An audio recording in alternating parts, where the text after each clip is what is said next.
can't think of two more active members, ranking members in the past on this committee, so we certainly welcome them. And certainly we have our former Commerce Secretary who's going to be joining us virtually. So it's a very big Commerce Day for those of us in the Commerce family and longstanding members of this committee to see our colleagues and people we've worked with on so many policy issues, and obviously have a lot of enthusiasm by members who want to join in support of these nominations. So we'll be joined by a variety of senators here, and so Senator Rubio, who is with us already. So I want to say welcome to the families, to Grace and Ann, to all of those who are here to discuss today's nominees. We're covering everything from the digital and natural to the commercial worlds and into space today. So a very broad topic area. And we are going to be talking a lot about innovation. First, I'm pleased to consider the nomination of a dear friend, Bill Nelson, to be NASA Administrator. I welcome you, as I said, and your wife Grace and daughter Nan. You will be formally introduced by Senator Rubio and our former colleague, Senator and Ambassador Hutchinson. But first, I'd like to say a few words. Senator Nelson has been a leader in space policy and has been an integral driver of NASA's strategic direction for decades. His commitment to public service and passion for space policy has been long known and makes him an incredible choice for this important role. He has a well-respected legacy on space policy, and that has, I think, today led to an endorsement by a litany of individuals, including former NASA Administrator Jim Bridenstine, Senator Rubio, Senator Hutchinson, and many others. His reputation as a tireless advocate for the space program is well-deserved, and at this moment, NASA needs a great advocate that we all can be confident in. Today, NASA is at a critical juncture on the Artemis program. We are working towards an eventual crewed mission to Mars, where no nation has gone before, and right now we need certainty. It's paramount for the agency, and we need steady, thoughtful leadership, and undoubtedly, I think you will fit that role well. I have to say I was surprised last week about the Human Landing System Development Contract, but I'll ask questions about that. And I have questions about how we reduce risk management in general at NASA. Also important in innovation and a leader, I believe, are important things on the endless technological possibilities that we see at NASA. I have to say, as a senator from a state that has now been dubbed the Silicon Valley of space, I welcome you to come and visit the Pacific Northwest. And I also would say, while you're there, can look at the various aeronautics issues that are part of NASA's mission as well. Aeronautic research and development is a very important aspect of the NASA mission. So I look forward to hearing your comments, Senator Nelson, on all of those issues, and I hope that we will get a chance to work together on these important missions. Next, we will hear from Lina Khan, nominated to be the Commissioner for the Federal Trade Commission. I understand your husband, Shah Ali, and your parents, Tariq and Ulia, are here. Very much welcome you. If you're, oh, there you go. Thank you. You look too young to be your parents. Okay. She will be formally introduced by Senator Blumenthal, but first I want to briefly speak about Ms. Khan's dedication and her qualifications in this important role that she will be nominated to fill. Lina Khan is Associate Professor of Law at Columbia Law School. Her scholarship has received several awards and has been published by Yale Law Review, Harvard Law Review, Columbia Law Review, University of Chicago Law Review. Previously, Ms. Khan served as an advisor to the FTC, Commissioner Chopra, and counsel to the House Judiciary Committee Subcommittee on Antitrust, Commercial, and Administrative Law. As Commissioner of the FTC, Ms. Khan will serve as the nation's one of the nation's leading antitrust officials and consumer advocates. One of the key questions for the leadership of the FTC is, I believe, how do you fulfill that mission that the FTC has to protect consumers in the information age? A very big challenge. We know that Section 5 of the FTC on unfair and deceptive practices for competition and in an information age, how much that's been challenged. So we look forward to exactly how you can help us keep on track on this important mission. In 2011, John Perry Barlow observed as he watched Google and Facebook establish dominance, if you're not paying for it, you're the product. I think we all have to absorb exactly what that has meant for all of us over the last decade. I believe in the promise of the internet and the information age, but I also believe that we need a policeman, or in this case, a policewoman on the beat. We need to make sure these markets function and function correctly, and that is what a major role of the FTC is, obviously in partnership with DOJ.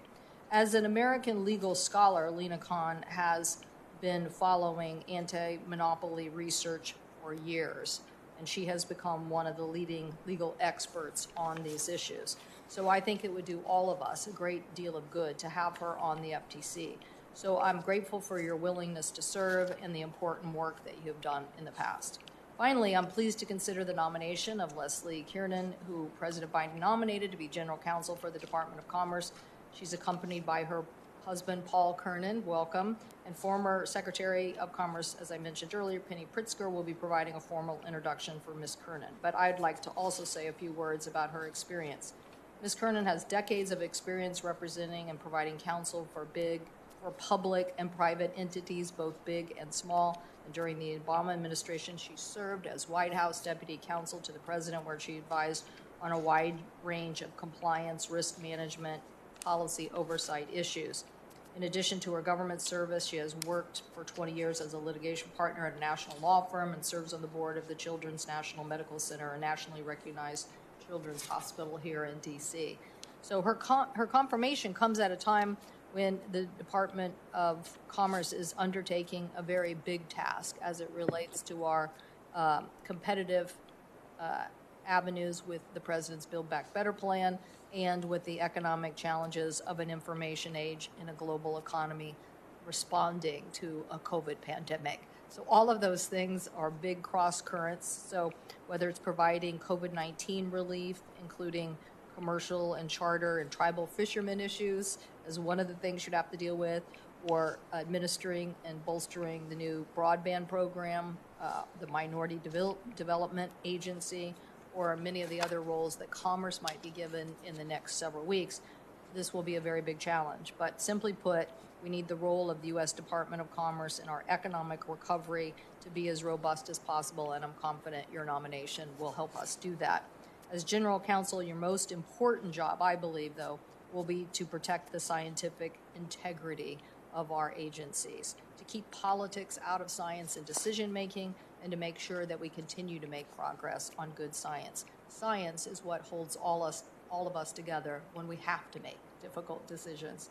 So you have much experience here, decades of interpreting these laws and analysis, so I look forward to those issues. And I just might note the NOAA oversight of the Commerce Department. There are a lot of science and legal issues, and so we look forward to your input and oversight of that. So with that, I'll turn to my colleague, Senator Wicker, who's joining us remotely today.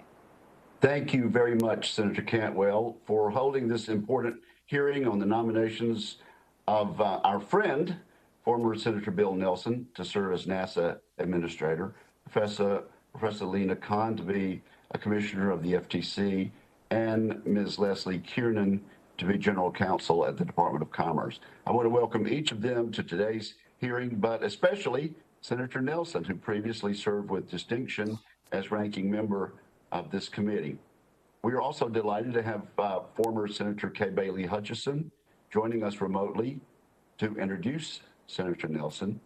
Senators Nelson and Hutchison both set a great example for us by leading the effort to pass bipartisan NASA authorization legislation, a tradition that I hope our committee will continue this Congress. We are also glad to have our colleague, Senator Marco Rubio, to provide another introduction for Senator Nelson, since the two of them represented the state of Florida together in the Senate for several years. Finally, it's good to have my friend, former Commerce Secretary Penny Pritzker, joining us virtually to introduce Ms. Kiernan. My constituents and I care deeply about making sure NASA has strong and capable leadership.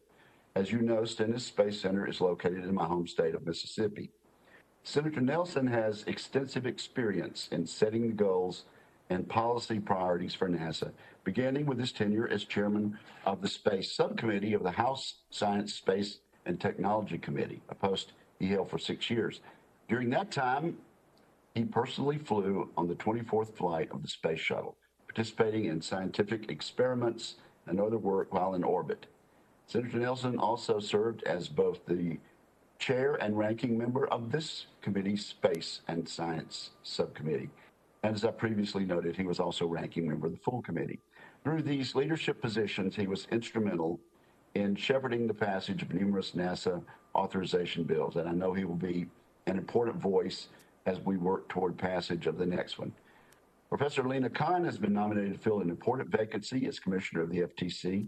Yesterday, we held an oversight hearing with the 4 current commissioners of the FTC. We discussed important topics, including the commission's role in reining in big tech, the future of its Section 13B authority to obtain monetary redress, and the role the FTC has to play in enforcing college athlete name, image, and likeness rules and other sport issues. I look forward to hearing Ms. Khan's views on these and other topics today.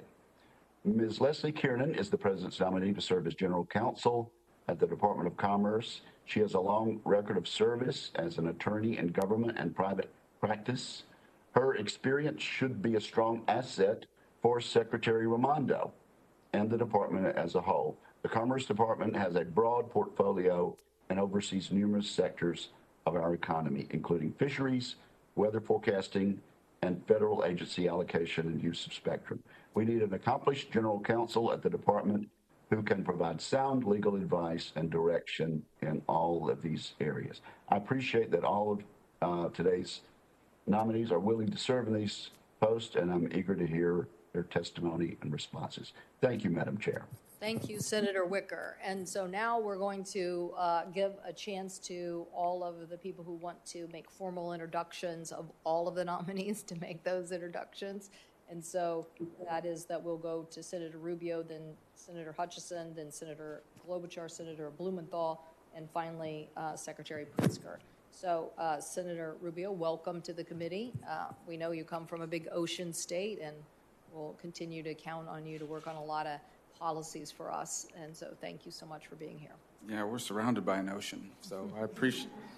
I appreciate that, Madam Chairwoman and the ranking member. Thank you for having me. And I'm going to be very brief because our nominee for NASA Administrator is no stranger to the Senate or to this committee. I think we all know well his passion for the space program is unparalleled. It's a passion that began when he was a member of the House, and that continued during his time here in the Senate. And irrespective of who was in charge of the Senate, Bill Nelson was always at the front of the pack in terms of dealing with the space program. And again, I don't need to tell my colleagues that. You all experienced it firsthand. He's no stranger as well. There's no better advocate for arguing the importance of the program, what it means to America's industrial base, what it means to research and development, and frankly, what it means to inspire a nation. Great nations do great things. And it's in space where America has made its mark, perhaps, or not perhaps, certainly more than the rest of the world, and where we would continue to want to lead. And no one's a better advocate for that. No one can describe it better. No one's lived it more than he has. And then, of course, I think one of the most important things that we, oftentimes when we sit, and I sit on the other side of that dais in different committees, you get these nominees and you hear great things about them, but you don't really know them. Everybody here knows Senator Nelson. You know his character. You know his integrity. You served alongside him. So that is not a question that needs to be answered at all, and I think this is an inspired choice. I can't think of a better American alive to serve in this role. I'll close with this. I'm a big fan of professional football, and every year the Professional Football Hall of Fame meets. And what happens is all 32 teams have usually the senior beat writer is the person who is in charge of voting on the Hall of Fame committee. And when the nominee as a coach or a player is someone who played in that market, that person's in charge of standing up and forwarding the nomination and make a presentation, usually a 5-minute video about the player's playing career. Every now and then, however, there is no such process. The person, and I recall one in particular, and that is Don Shula, the winningest coach in NFL history, the late Don Shula. And when he was presented to the Hall of Fame as a nominee a year or two after his retirement, the senior beat writer didn't have a video presentation, didn't have a 5-minute testimony. He simply stood up and said, "Ladies and gentlemen, Don Shula," and he sat down. So, ladies and gentlemen of this committee, Bill Nelson. Thank you. Thank you. Thank you. Thank you, Senator Rubio. We'll now turn to our former colleague. We're so pleased she can join us, ranking member of this committee, longstanding contributor to many, many policies for the Commerce Committee, Ambassador Hutchison. Well, thank you so much to my friends, Chair Cantwell, Ranking Member Wicker. I loved my time on the Commerce Committee as ranking member, and I so appreciate being asked to come back because I worked so long with Bill Nelson. Now, I will not be able to top what Marco Rubio has just said. That was a great introduction and apt recognition of what Bill has done in this particular area. So I am here to say I endorse the nomination of the president for Bill Nelson for this important job. And especially because I have worked with him on all of the NASA authorization bills that were during our time. And I know as a colleague and a friend that the president has chosen the right person to lead this agency. In 2005, Bill and I joined forces to author the NASA authorization bill of 2005, which authorized for the first time the use of commercial cargo and crew capabilities. And that bill set forth an official policy of NASA that should encourage commercial use and development of space to the greatest extent possible.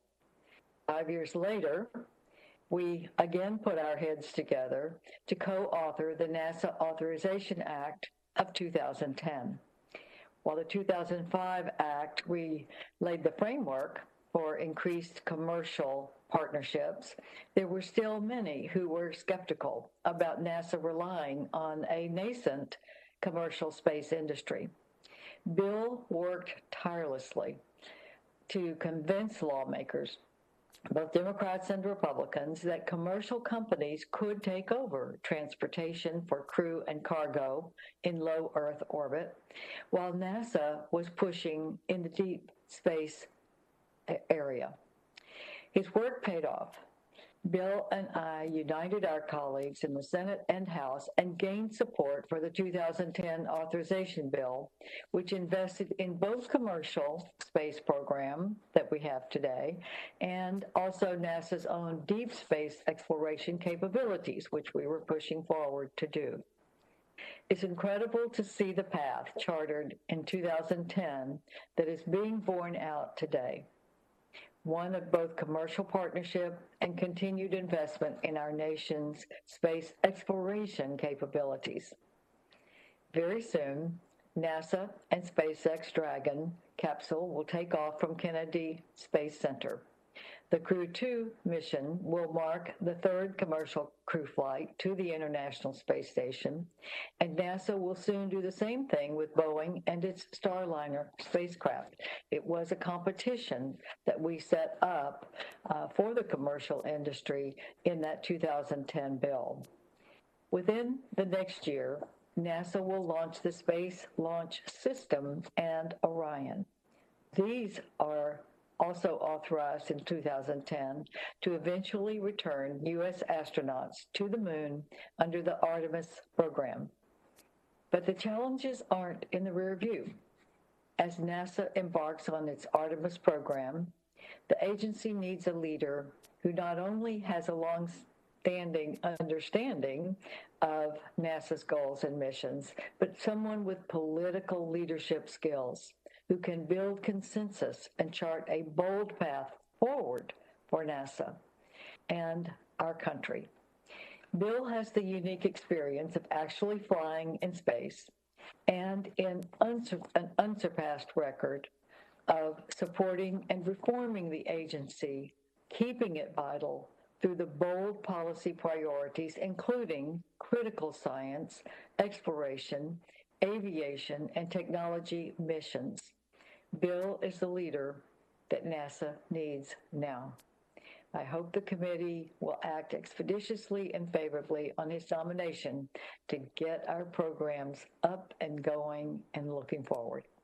Thank you so much. And it is great. And I'm so honored to be back with my former colleagues and those of you who are serving today. Thanks for this welcome.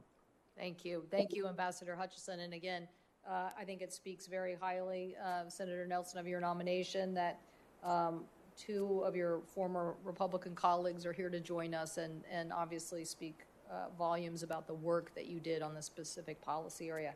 We'll now turn to more formal introductions of the next nominee, Lina Khan, and I will turn to Senator Klobuchar to make her remarks. Well, thank you very, very much, Chairwoman Cantwell, and as well as Ranking Member Wicker. Congratulations to all the nominees, including Senator Nelson, and I see his family. It's good to see you again. And today I have the honor of introducing Professor Lina Khan as President Biden's nominee to be a commissioner at the Federal Trade Commission. She is joined by her husband, Dr. Shah Ali. Thank you for your work during this pandemic, and her parents, Mr. and Mrs. Khan. I'm honored to have you with us today, and you must be very proud of your daughter. Lina Khan came to the United States when she was 10 years old, and she began her career as a journalist. Her experience digging deep, analyzing businesses, and searching for the truth brought her to competition policy and consumer protection as she investigated and wrote about harms that monopolization can inflict on American consumers. Now, as the daughter of a reporter and a sports writer myself, I think that journalism experience is a really good thing. After her career as a journalist, Lina moved on to a different kind of public service as an advisor in the office of Commissioner Rohit Chopra, who we saw yesterday at the hearing we had in this very room at the Federal Trade Commission. There, Professor Khan crafted policy and cases from the inside. Then, as the legal director at the Open Markets Institute, she sought to refresh decades-old antitrust law for the modern digital era, pioneering new thinking about how competition policy impacts the tech giants of our day and what changes need to be made to make a difference. Lina ultimately went on to the House of Representatives, where she played a key role in the development of their groundbreaking Gatekeepers report. As part of that job, she also helped to oversee the FTC, an agency where, with the committee's support, she can soon be part of. Finally, Professor Khan brings serious legal chops to the competition policy table. She is an associate professor of law at Columbia University, and her work has been published in, well, just about everywhere. As the world has noticed, her article on Amazon, which she wrote while still in law school, went viral, and not many law review articles do that, and was described by the New York Times as reframing decades of monopoly law. And given the interest of this committee, from left to right, from liberal to conservative, in taking on antitrust and privacy issues, I can't think of a more qualified person to be considered for the FTC. Lina Khan is, in short, an out-of-the-box thinker, a pioneer in competition policy who is already a noted expert in her field. Her deep understanding of how markets influence our lives and how the law should function is exactly what we need at the FTC. While the FTC has done some remarkable work, including the recent filing of the major case against Facebook, for too long, mergers have gone unchallenged and dominant firms have accumulated levels of market power that we have not seen in a century. These are some of the most important issues of our day. They are complicated, and Lina Khan will bring a critical perspective to the FTC. She's committed to using the agency's authority to help solve real problems, and she has been committed to public service, as we can see throughout her career. I hope both committee Democrats and Republicans alike will look forward to working with her on ensuring that consumers get the benefit of free and fair competition, that our innovative spirit in this country brings new products and services to markets, that we continually rejuvenate capitalism, and that Americans are protected when they buy their groceries, go to a health clinic, buy their medicines, and yes, go on Facebook. We need Lina Khan at the FTC, and I urge my colleagues to support the nomination. Thank you very much. Thank you, Senator Klobuchar. Now we'll have also an introductory statement by Senator Blumenthal. Thanks very much, Madam Chair. Thank you to all of the nominees here today. A particular welcome to our colleague, Bill Nelson, who has once again demonstrated his extraordinary judgment and wisdom by inviting his beautiful and accomplished family to be with him today. We welcome you and look forward to working with you. I have the tremendous honor to introduce Lina Khan, whom I've long admired, and I want to thank her family as well for their support. Ms. Khan, your story is so inspiring. An immigrant story, an American story about extraordinary accomplishment, but also giving back to America in such wonderfully important and life-changing ways. You've already helped countless people through your insights and expertise, your amazing writings in so many academic journals, but also your involvement in public service in this Congress, in both the Senate and the House. So you have deep expertise and insight, tremendous experience, and frankly, the guts and grit that you've demonstrated already to stand up to powerful corporations and special interests that now threaten competition in this country. And the fact is that our nation is in an economic crisis. We need to revive our economy, but we need to do it in a way that protects consumers. And in fact, consumers have suffered deeply as a result of this pandemic. The frauds and the deception that has been involved in many of the schemes that we see on the internet right now. And the nation is also in a privacy crisis. We've seen the intrusions and the breaches of data that have occurred. We're in a competition crisis. No one has described it better than you have. And we thank you for calling attention to the effects of unchecked consolidation and monopolization that preceded the pandemic, but have now been aggravated and highlighted during it.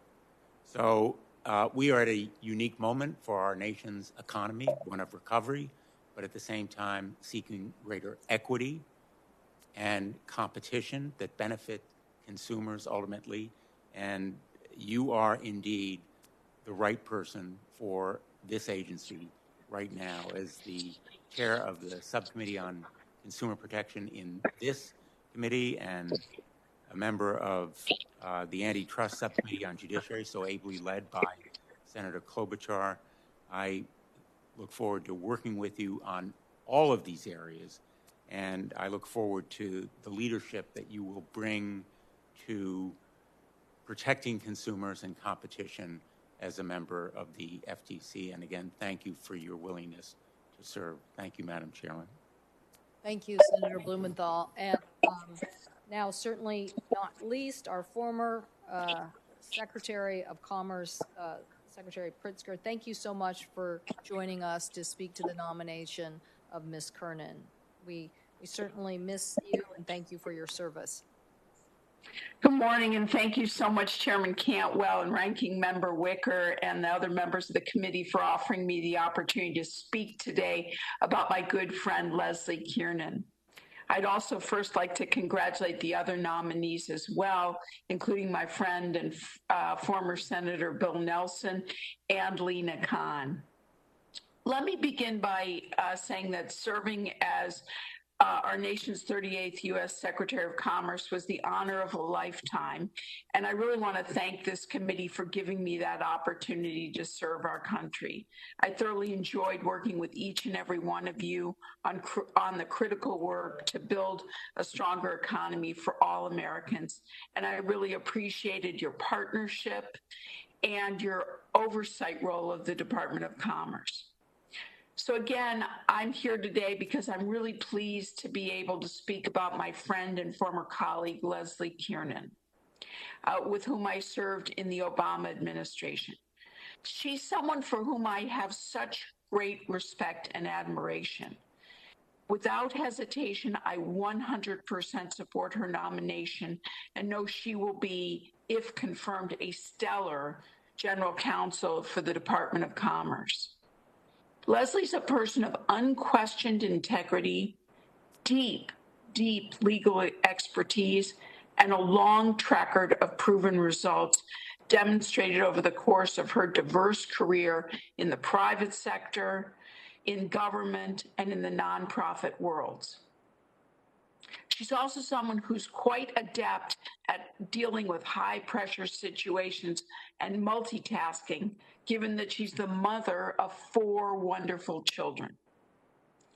Fundamentally, Leslie is a servant leader who has robust experience in a broad range of complex legal issues that will serve the Department of Commerce well. Her expertise ranges from data protection and cybersecurity to environmental law and corporate governance, just to name a few areas. Make no mistake, Leslie is a lawyer's lawyer.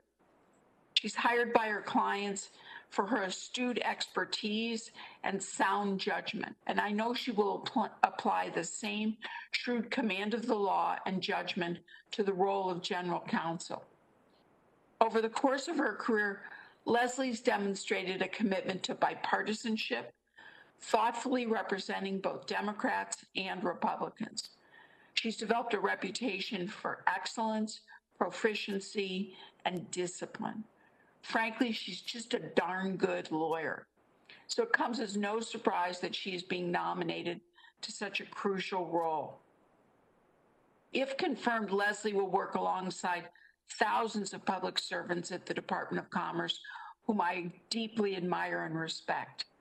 Together, I am confident they will work tirelessly to fulfill the agency's critical mission to spur economic growth and job creation for more Americans.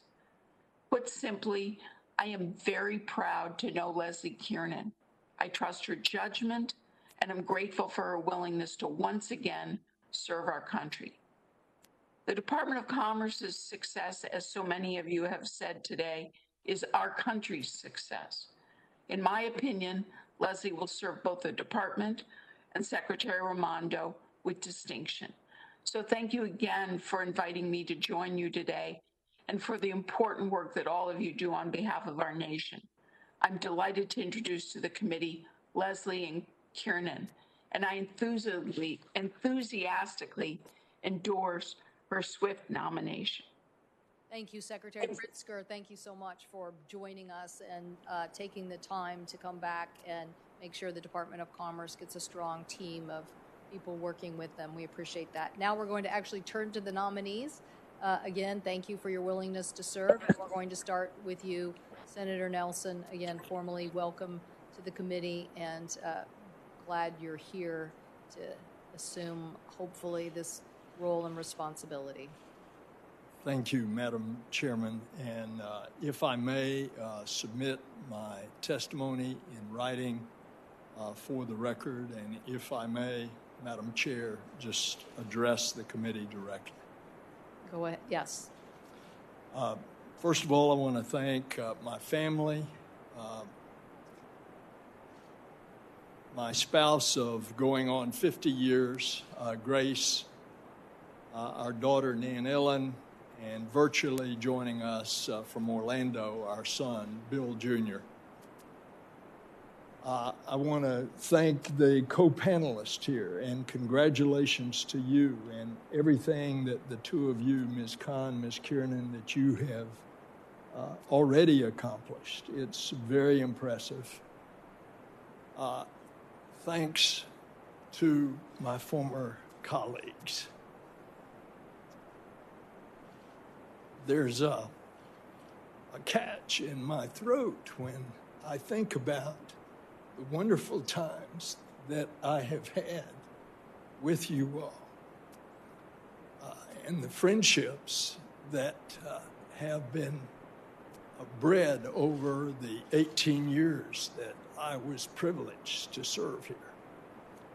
And so your comments are just so gratefully received.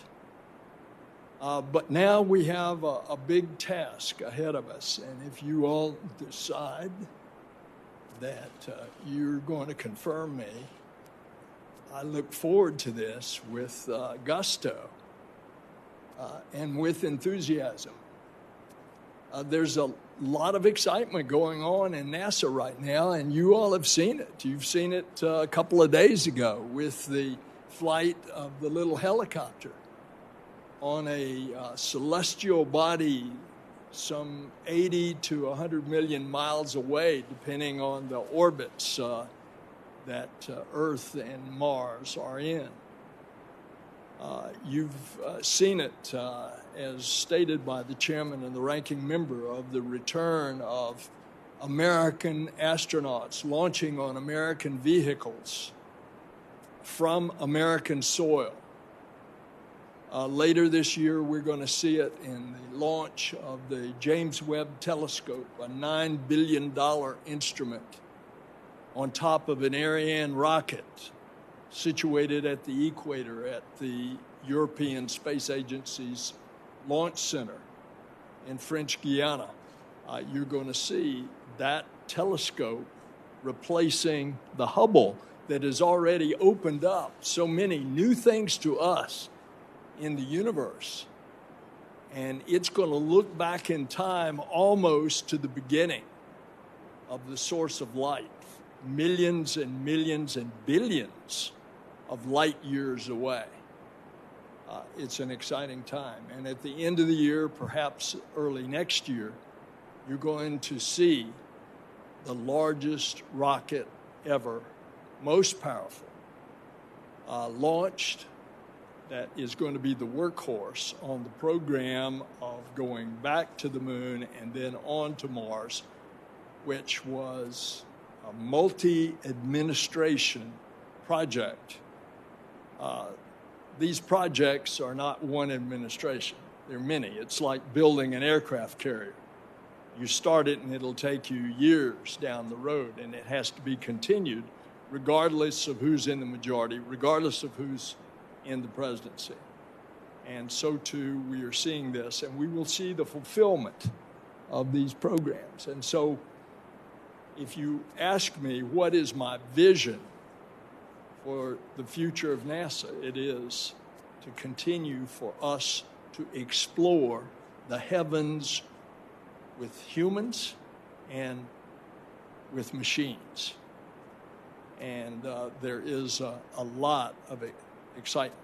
Now, corollary to that is the fact of look at what in developing machines that can take humans and robots out to explore. Look at what is being developed in technology and science and engineering and mathematics. First of all, you're going to see a spin-off of a generation of newly educated young people. Think back to the Apollo program and think about how that rippled through several generations of young people in STEM that made us technologically the most advanced of all the nations on the planet. That can be happening again. And pressing the envelope on the edges of science and discovery. Look what is happening. Think of the spin-offs that is coming out of this for our everyday lives. I've got to reach into my pocket here and tell you, just recently I was reminded of one of the greatest spin-offs. It's the camera in here, now used by billions of people on the planet. This camera was developed for the Earth observing satellites that NASA has built and has operated. And I could go through so many other things. The Canadian arm, first on the space shuttle and then now on the space station. Those robotics. Think of the robotic surgery that I venture to say some members of this committee may have already experienced, including your witness. that has all been a spin-out out of NASA technology. Madam Chair, I am mindful of your time. I could keep going on, and it's hopefully in print in my opening statement that I've submitted to you. I'm going to stop right there. I want to hear from these other distinguished folks. Thank you for the privilege. I want to say one other thing. I think the fact that Marco and Kay would make a statement tells you a lot about NASA. Hopefully it tells you something about me in trying to bring people together regardless of party, to build consensus in order to get something done. I want to thank Jim Bridenstine, the former administrator, who did a remarkable job under difficult circumstances. And as a result, he became very popular in NASA. I want to thank him for his friendship, his very gracious comments to me. And so that's the spirit of NASA, to keep us going in a bipartisan, indeed nonpartisan way. In this regard, NASA is like the Department of Defense. There should be no partisanship as we venture forth exploring new horizons. Thank you for the privilege of being here. Thank you. Thank you. Thank you, Senator Nelson. Thank you for your enthusiasm and your passion. We definitely feel it, and we think it will be put to good use. We'll now turn to Ms. Khan for her statement. Again, welcome. Welcome to your family. Thank you so much for your willingness to serve.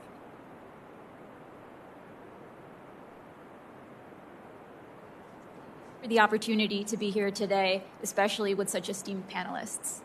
I am deeply honored to have been nominated by President Biden to serve as a commissioner of the Federal Trade Commission. And I am so grateful to my family, friends, colleagues, mentors, and students for their encouragement and support.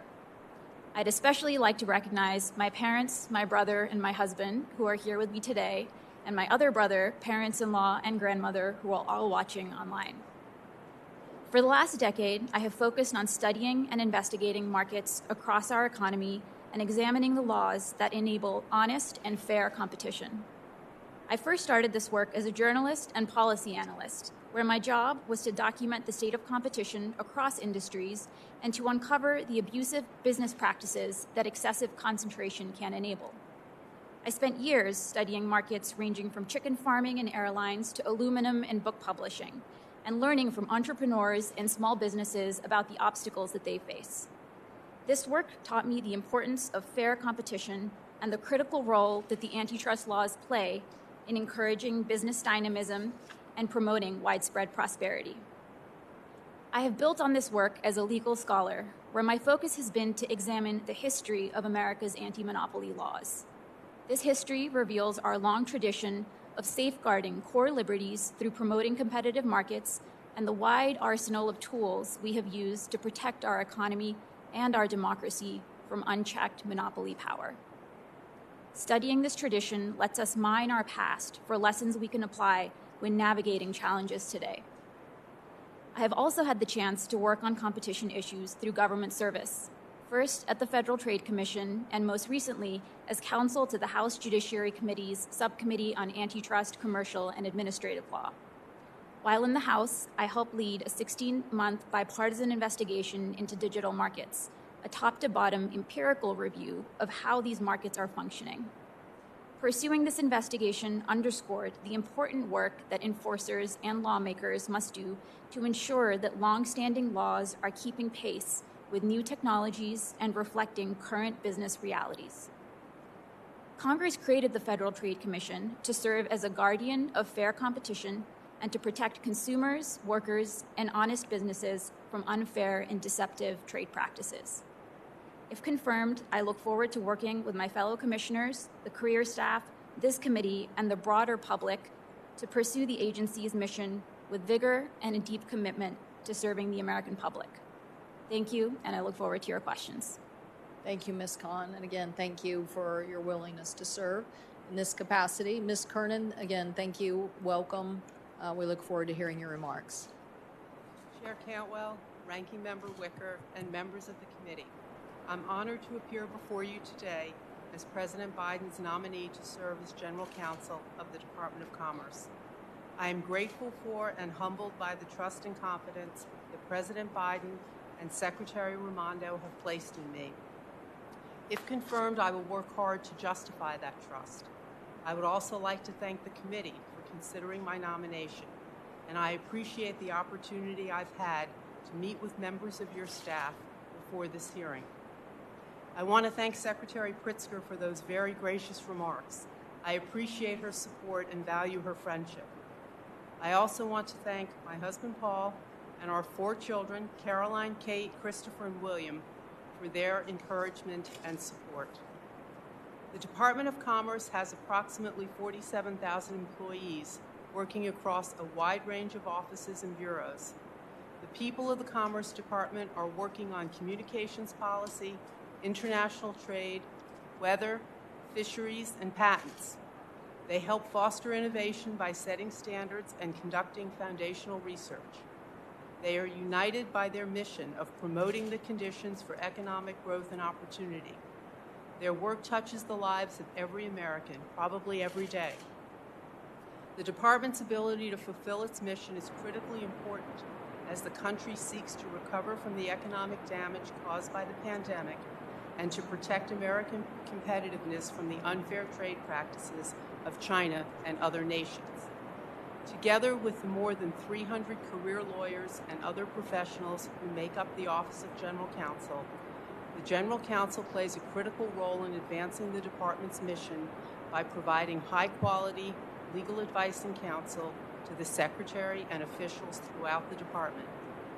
As the department's chief legal officer, the General Counsel is responsible for ensuring that the laws Congress has enacted are faithfully implemented and enforced. The General Counsel represents the department before other agencies, works with the Department of Justice to represent the Commerce Department in court, and provides leadership, guidance, and support to the many talented and committed lawyers who work at the department.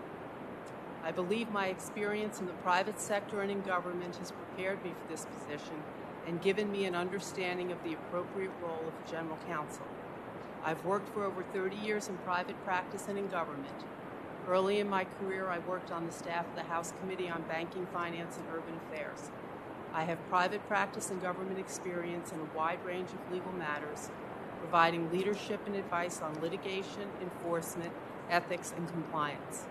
I also had the privilege of serving as Deputy Counsel to the President in the Obama-Biden administration, where I provided advice on a variety of legal, policy, and oversight issues, and worked closely with the General Counsels and other senior lawyers of departments and agencies throughout the government. I have seen how important it is that agencies work together and that everyone is guided by doing what the law and the Constitution require. Rigorous legal analysis and good lawyering are essential if government is to work best for the people. Through my experiences in government and in the private sector, I have learned a lot about leadership, problem solving, and the importance of collaboration. I'm a strong believer in teamwork, and if confirmed, pledge to seek opportunities to work closely with this committee and to be responsive to your requests for information and assistance. This is a particularly interesting and exciting time to work in the Commerce Department as it supports innovation and opportunities for all Americans and businesses. The department requires and deserves the best possible legal advice as it navigates the challenges it faces and the opportunities it is presenting. If confirmed, I commit to you that I will do my best to provide that advice and counsel. Thank you again for the opportunity to appear before you. I look forward to your questions. Thank you, Ms. Kiernan, and thank you for persevering. I think some air system went on in the middle of your testimony, so if everybody hears a low hum, that's what it is. We'll just have to persevere through this, and so they're trying to address it. I'm sure it's not great for the broadcast entities that are here.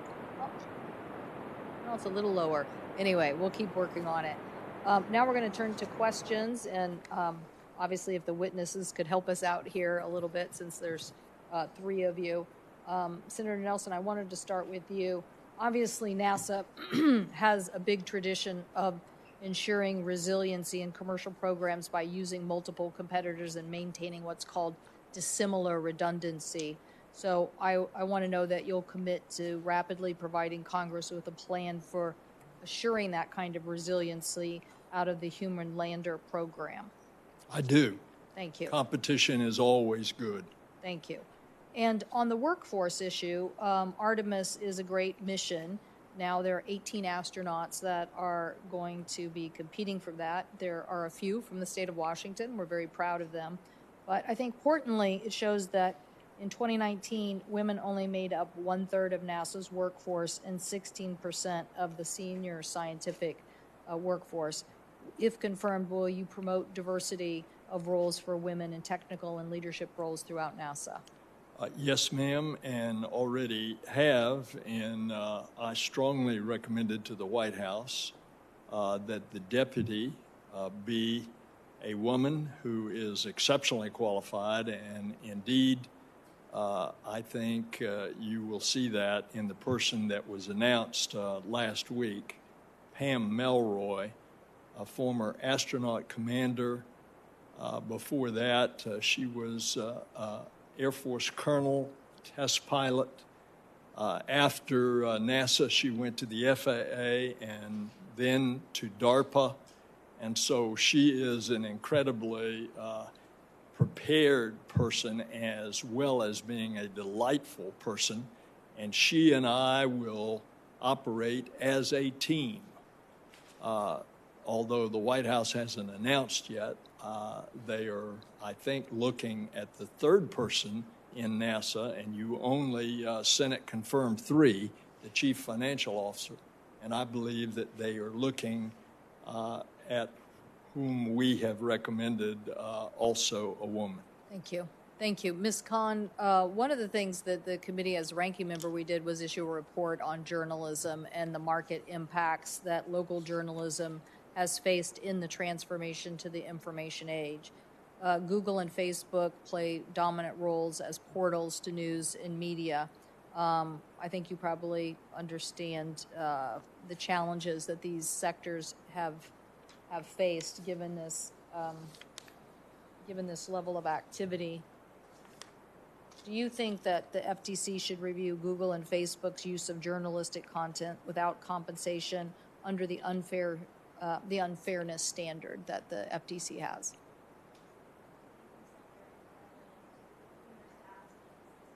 You want to hit Yeah. Thank you. Thank you, Senator, and congratulations to you and your staff for such an incisive report. I think, everything needs to be on the table. Obviously, local journalism is in crisis, and I think the current COVID moment has really underscored the deep democratic emergency that is resulting when we don't have reliable sources of local news. So absolutely, this would be something that I would hope to focus on at the commission. What uncompetitive practices do you see going on? So I think there are 2 major factors, one of which is the fact that, increasingly news publishers are dependent on a few gatekeepers to disseminate their news and to disseminate their information. And so a single change in an algorithm can plummet readership and subscriptions for any publisher. And so I think there are some concerns generally there about the arbitrary whims and the arbitrary power that these firms can exercise. I think there are also serious concerns about concentration within the digital ad market, as well as vertical integration that has potentially created some conflicts of interest. Some of the lawsuits that were filed last year, I think, underscore these issues, as well as potential, criminal activity as well. So I think it'll be important to continue seeing how those lawsuits play out as well. Thank you. Well, we're going to continue our work here because we think, we believe in the model that that our markets, our economy needs perfect information. That's what basically generates true data. But if you think that markets need perfect information, well, if you have such a decline in journalism, you're not going to get perfect information. So we definitely want a diversity of voices and FOIAs and holding people accountable and all of those things. So thank you. Ms. Kiernan, one of the key challenges that we face when we're dealing with when we're dealing with NOAA and or other aspects of commerce is responsibilities given to the organization and timely allocation of those resources. So I could say, for example, tribal broadband money or NOAA disaster commercial assistance. Will you commit to making sure the agency works closely with all of us on timely distribution of resources, obviously accurate distribution, but timely, because so many of these represent very small entities who are counting on these resources? Yes, Senator, absolutely. And will you commit, I mentioned in the beginning about the scientific integrity, in the aftermath of Hurricane Dorian, the Inspector General for the Department of Commerce found that the former acting general counsel interfered with science, even going as far to draft public statements rebuking career scientists at the National Weather Service. If confirmed, will you ensure that the office of your general counsel office always follows science? Yes, Senator. Thank you. Senator Wicker. Thank you, Madam Chair. And Senator Nelson, I think it's wonderful to see both you and Senator Hutchison back before the committee today. And it speaks volumes that having completed her introduction, she remains on the call remotely as a supporter. So welcome back to both of you. Let me ask about the Artemis program. I was excited about the idea of a lunar landing in 2024 and a Mars landing in 2029. That timetable has slipped. Could you discuss that just briefly and discuss how we move quickly but safely and prevent the timetable from slipping even further? Yes, sir. Understand that they won't let me get into the innards because I still can't talk to NASA until you all may decide to confirm me. However, the press conference and the public statements that were made by the deciding authority on the competition for the first landing, human landing, crew landing on the moon, as it was explained by the NASA official making that determination, the timetable for 2024 is still there with the awardee. And I think we all have to recognize that space is hard and it's an ambitious timetable, but that is what has been stated. Now, coming after that, this is a demonstration of landing a crew on the surface of the moon and returning them safely. After that, there's a lot of activity that can go on before we eventually create the spacecraft that will go to Mars. And those are going to be future competitions. The chair asked about competitions, and those competitions will be there as articulated by the deciding authority on this competition. So I think you may be pleased that we're going to see that timetable try to be adhered to, but recognize that with some sobering reality that space is hard. Thank you very much, Senator, and I hope that optimistic answer turns out to in fact, be accurate, and I want to do what I can to help it be accurate. Let me turn quickly then to Lina Khan. Thank you for your willingness to serve. You wrote an interesting paper entitled Amazon's Antitrust Paradox, where you discuss applying common carrier regulations to big tech. Are you familiar with Justice Thomas's recent publication with regard to that? And do you think common carrier regulations can be applied to social media companies like Twitter, Facebook, and YouTube?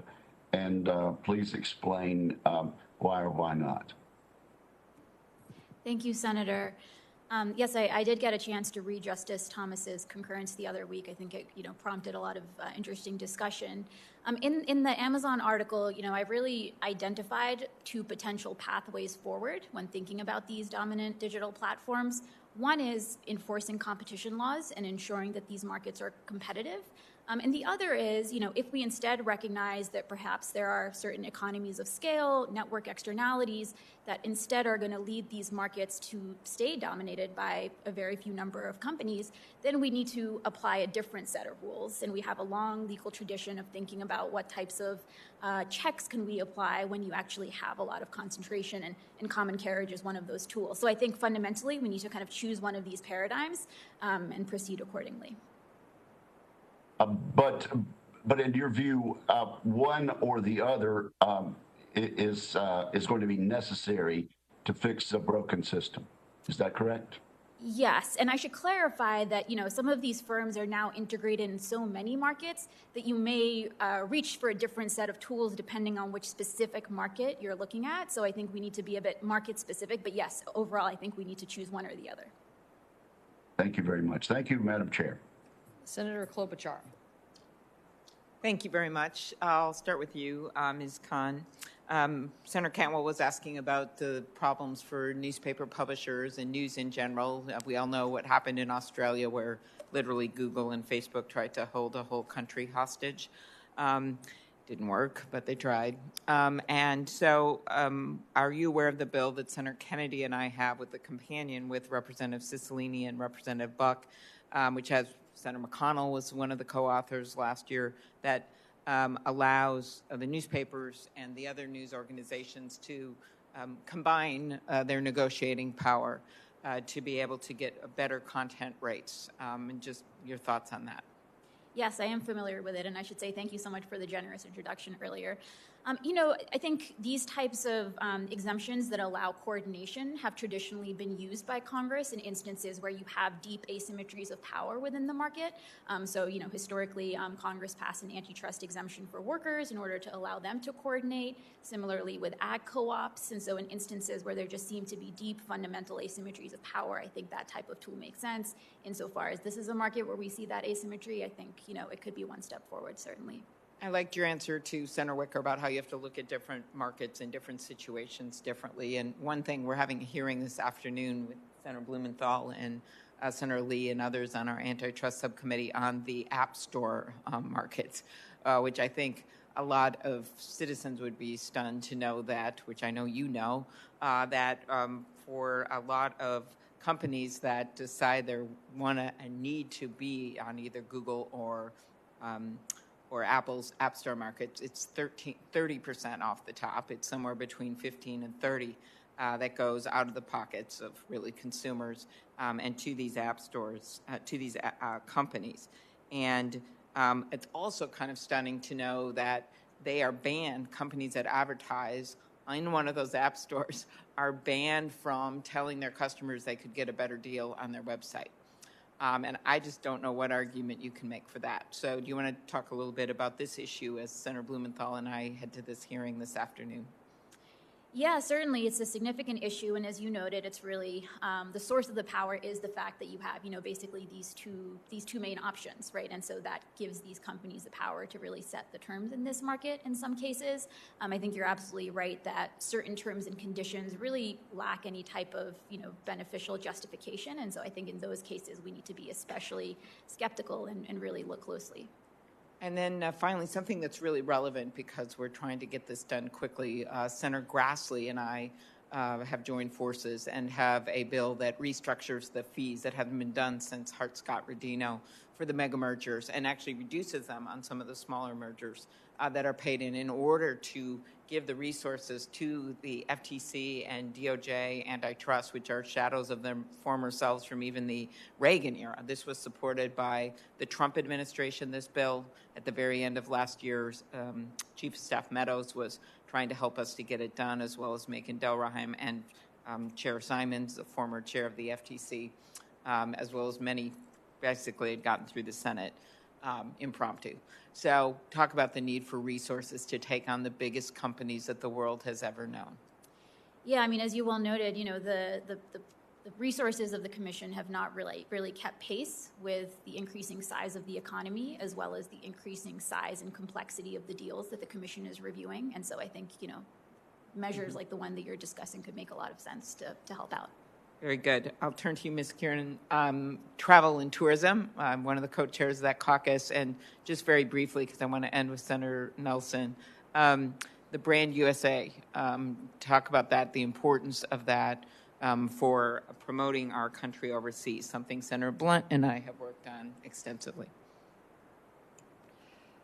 Senator, I think helping the tourism and travel industry recover from the damages of the pandemic is a priority of the department, and I certainly look forward to working with you and the other members of the committee on that effort, and in particular, if there are legal issues that are impacting or delaying our ability to address these issues promptly, I would certainly commit to resolving those a priority. Thank you. And then last, Senator Nelson, congratulations. You and I on the phone talked about your devotion to making sure more women and people of color get into science. And NASA is such a great vehicle, an aspiring vehicle for that purpose. And so they're no longer hidden figures. The title of that wonderful movie. Could you just briefly explain how important this is to you? Well, it is. As the president has said, he wants the government to reflect America. And we're certainly going to try to do that at NASA, and I think we've already gotten a good start. I'd just point out one thing that you may not know. Way back at the beginning, all the astronauts were test pilots. They were all men. They were white men. They had to be a certain size. That was coming out of Mercury, Gemini, and Apollo.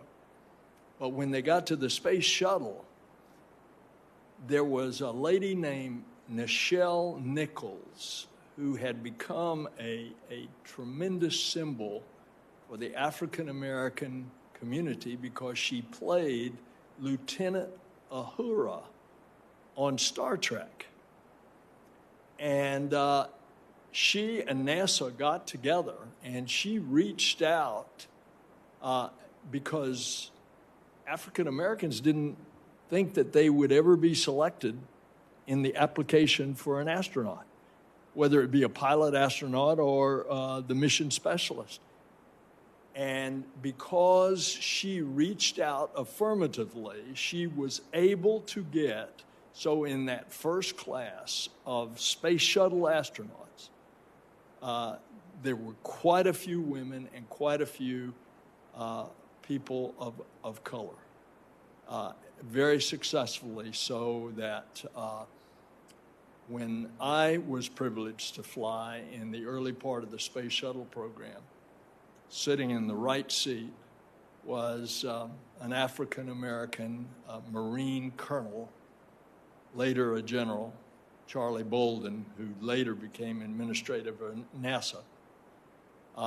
And our Capcom was Fred Gregory, the first African-American astronaut to fly as a pilot astronaut. So, but there's plenty of opportunity for expansion in the future, and we're going to try to do that. Thank you. Thank you so much. Senator Thune. Thank you, Chair Cantwell, and thanks to all of our nominees. Congratulations on your nominations. And Senator Nelson, welcome back to the committee. It's good to see you here, even if it's on the other side of the dais. We accomplished a great deal during our time as chair and ranking member of this committee, due in large part to our excellent working relationship. And even when we did disagree, I always knew that I could count on you to work in a fair and straightforward manner to resolve any issues and to carry on our committee's business. I can't tell you how pleased I was to hear the news that the president had nominated you for this position. It is you're the perfect person supremely qualified, and I look forward to the possibility of working with you in this new role. And nice to see Grace. Welcome back. Good to have you here as well.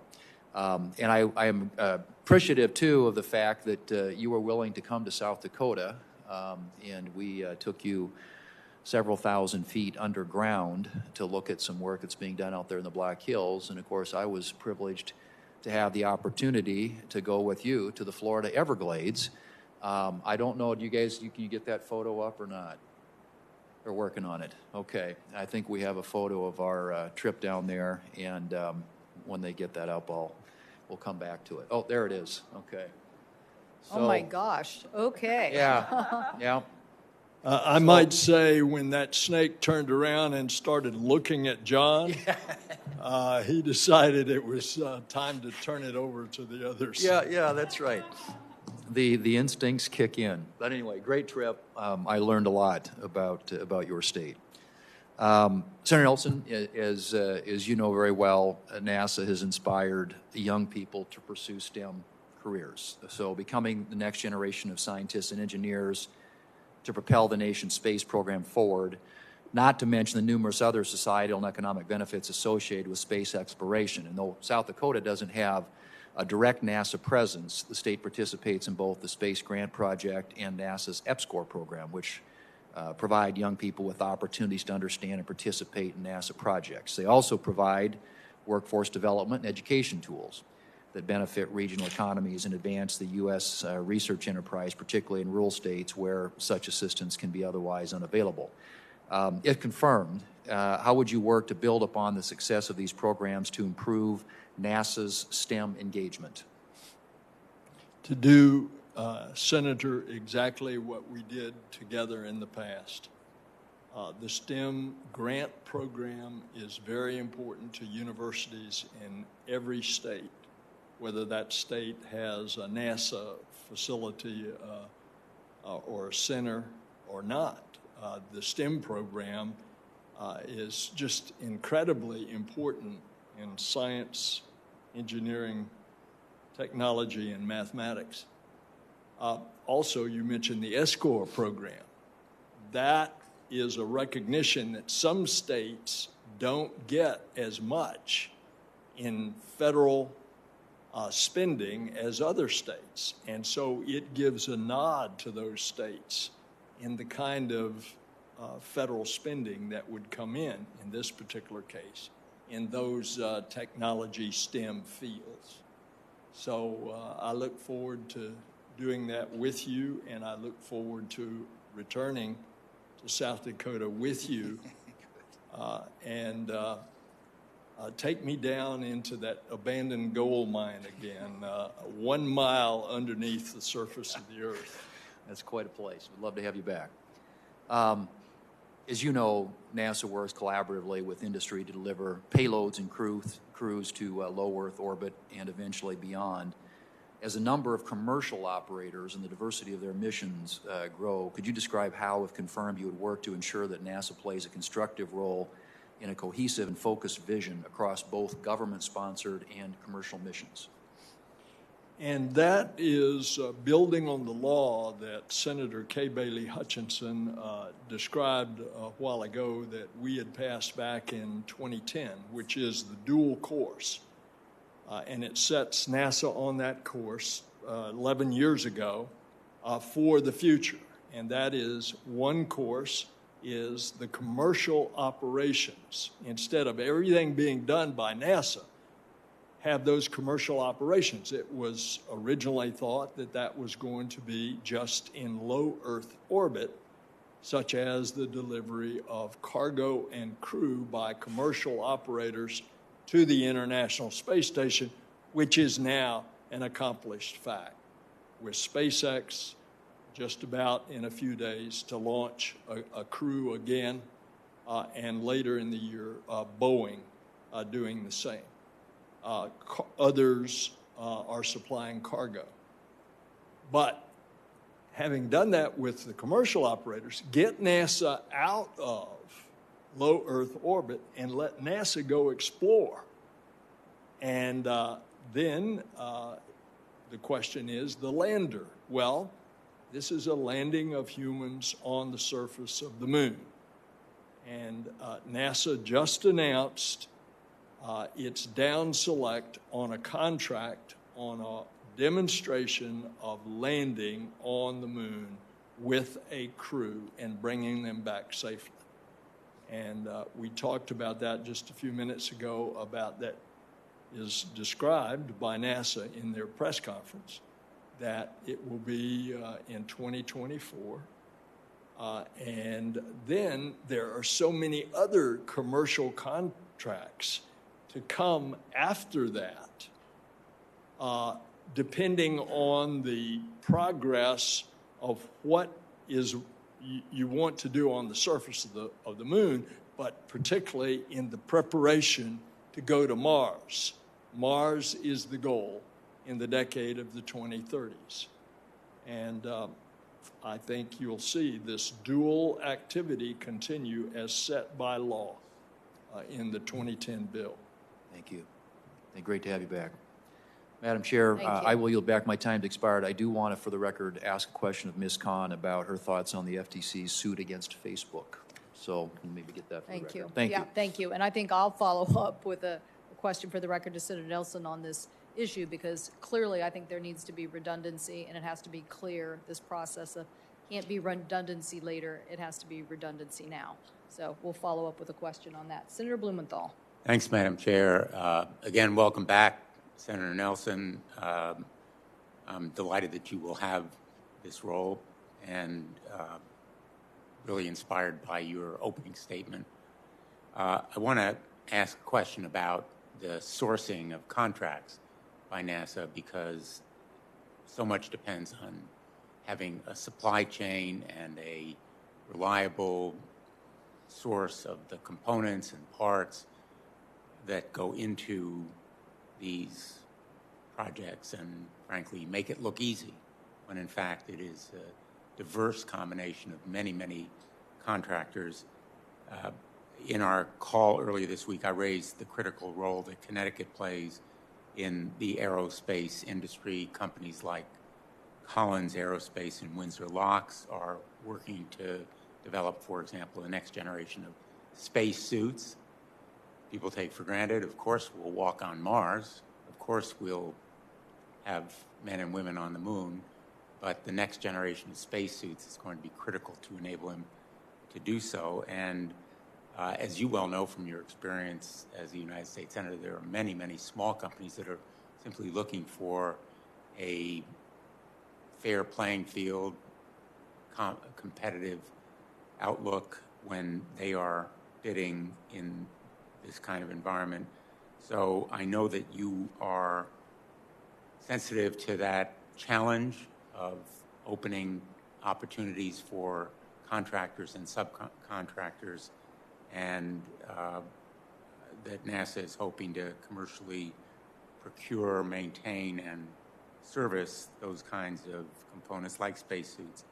Do you think that it's possible to source them competitively as opposed to just going to one source? I do, Senator. And competition is always better than sole sourcing because you can get the efficiencies and you get the lower price.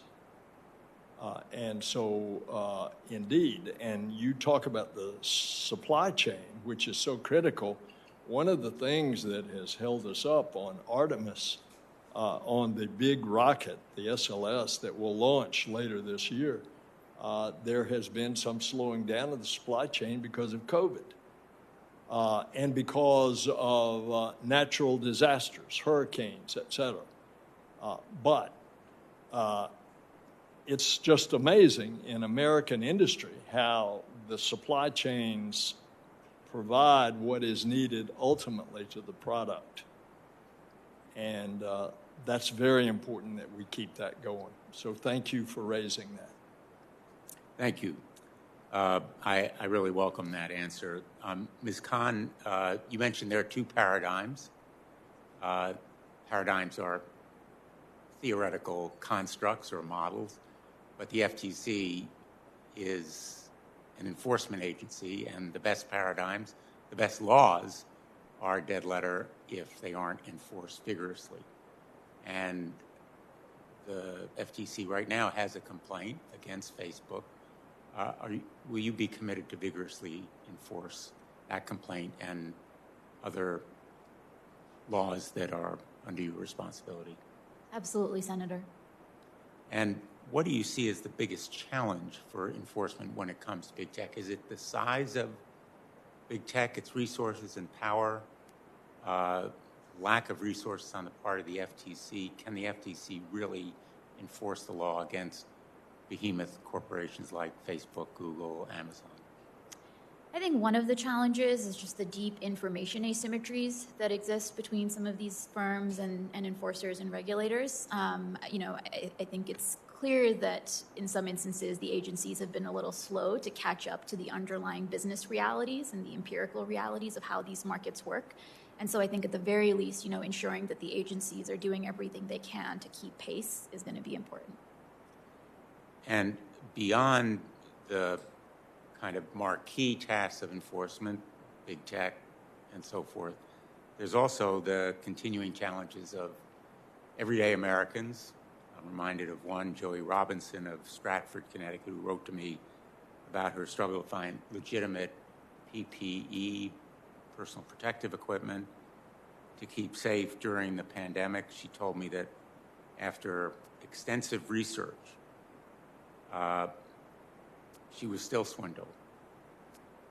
She wrote, quote, "They have my money and I have no PPE, no way to get them to refund me." After literally hours on hold and more than a dozen efforts in writing, in effect, she told me no one was listening, no one was doing anything, and there are at least 451,000 Ms. Robinsons out there, according to the FTC's own data. I would be interested in your views as to the responsibilities of the FTC to those kinds of everyday American consumers. Yeah, absolutely. I mean, this type of fraud and these scams are obviously a huge issue, especially during a time like the pandemic where they really have life or death consequences.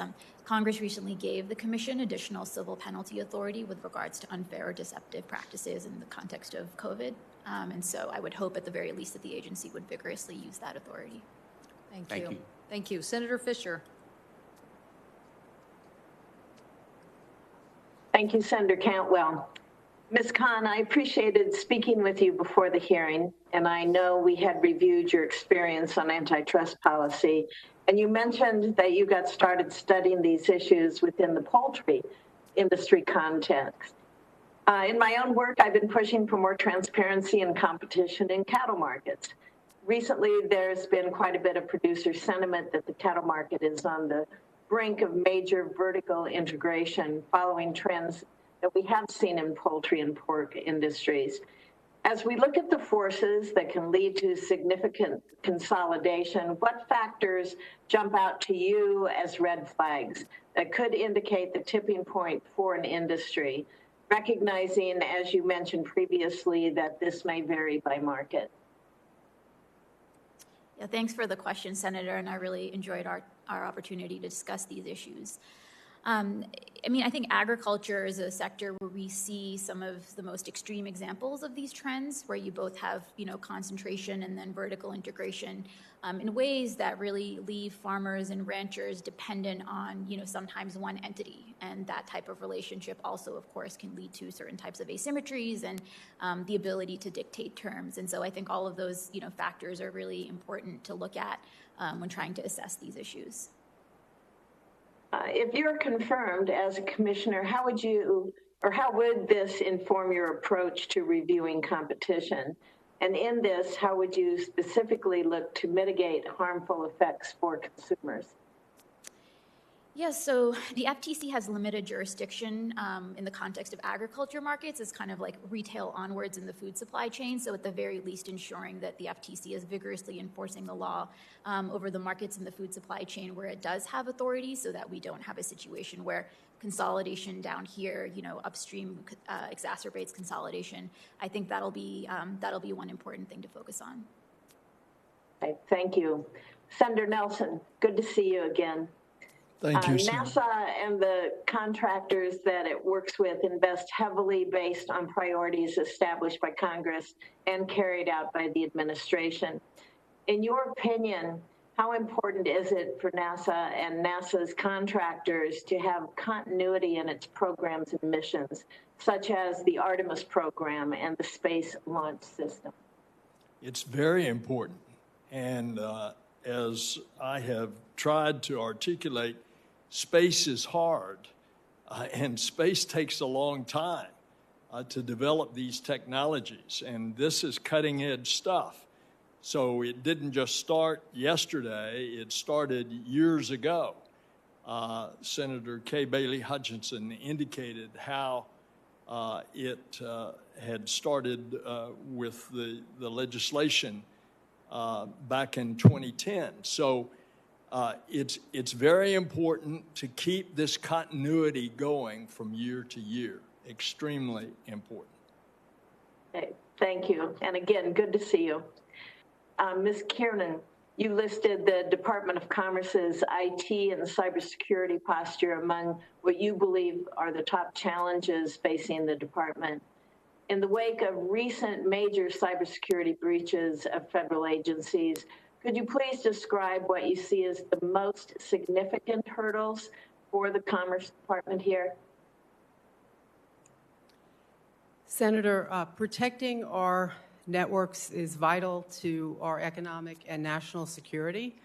NIST's cybersecurity network has improved cybersecurity awareness and facilitated regulatory streamlining.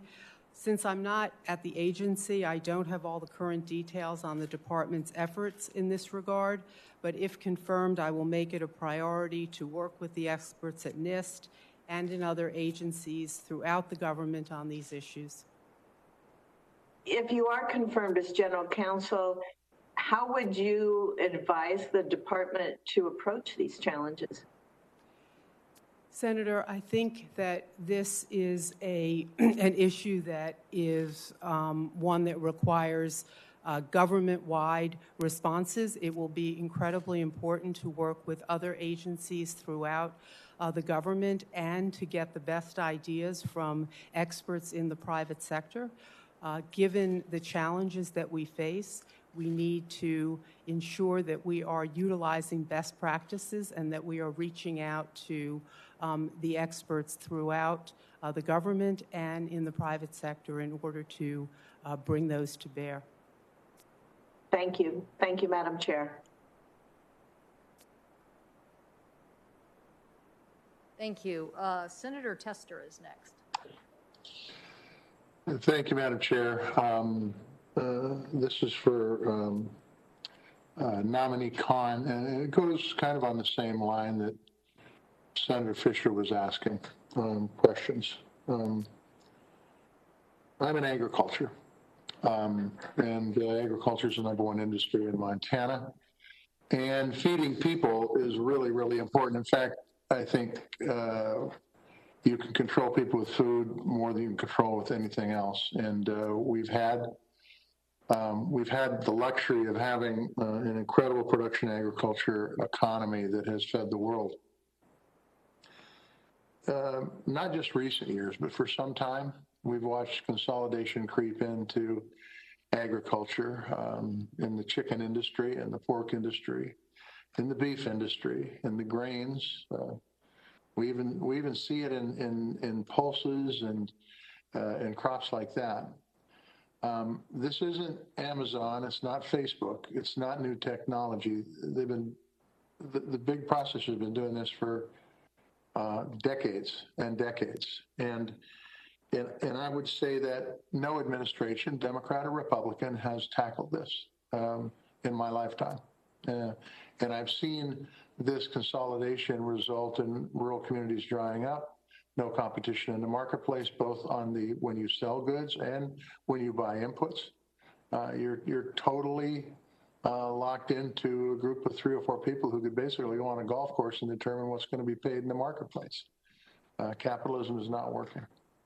So my question to you, nominee Khan, is you're a smart person. You know about consolidation.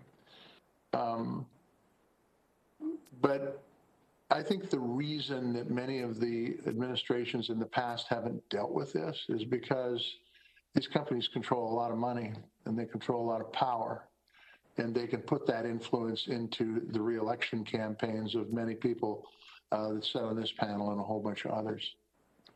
How are you going to deal with the consolidation issue, and how are you going to deal with it from a political standpoint?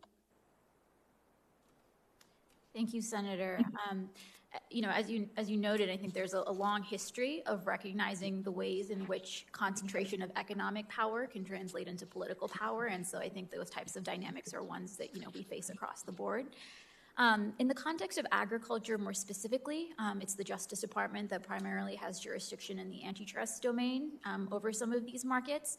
I also think that the Packers and Stockyards Act is a real hidden gem of a statute that in some ways was really designed to really head-on address some of these consolidation issues in the context of agriculture. So, you know, reviving that statute and its enforcement would be another step forward.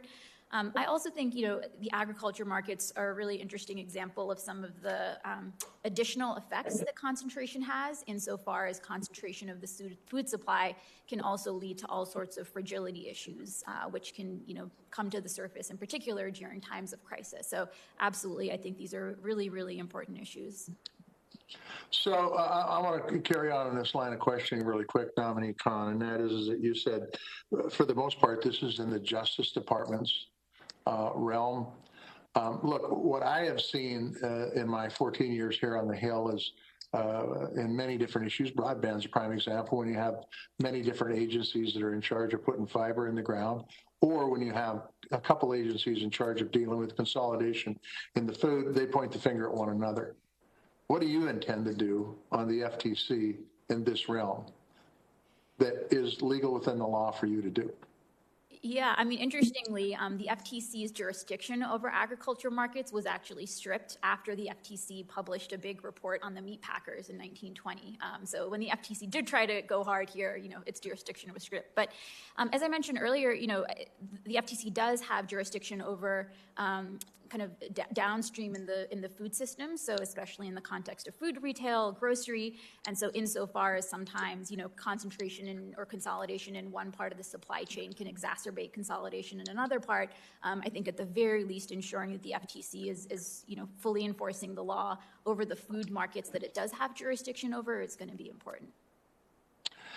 Well, I appreciate that. I will tell you, as somebody that's involved in production agriculture, I would hope that we would get some folks that would tackle the agribusiness, multinational agribusiness companies that, quite frankly, I just think that they've not allowed capitalism to work the way it should, and that's my opinion, and it will be my opinion until I learn otherwise. I have a second left, so I just want to say it's good to see you, Senator Hutchison, and it's good to see you, Senator Nelson, and good luck to you both in whatever your endeavors are. And I know, Nelson, it's NASA, and I expect you to move the launch pad up to Montana that's in Cape Canaveral, but if you don't do that, I'm still going to vote for you. And Kay, it's really good to see you. Take care, you guys. Thank you, Senator Tester. Thank you for those questions. I want to echo his comments. I see this all the time in pricing of agricultural product in the Pacific Northwest. There's just too much a concentration of power in setting the price, and we're either going to look for new competition, or we have to figure out exactly what that market influence is. That is just too so. The channels in the horizontals, the verticals there are just, you know, putting too much pressure on the price. So anyway, okay, we're turning to Senator Moran.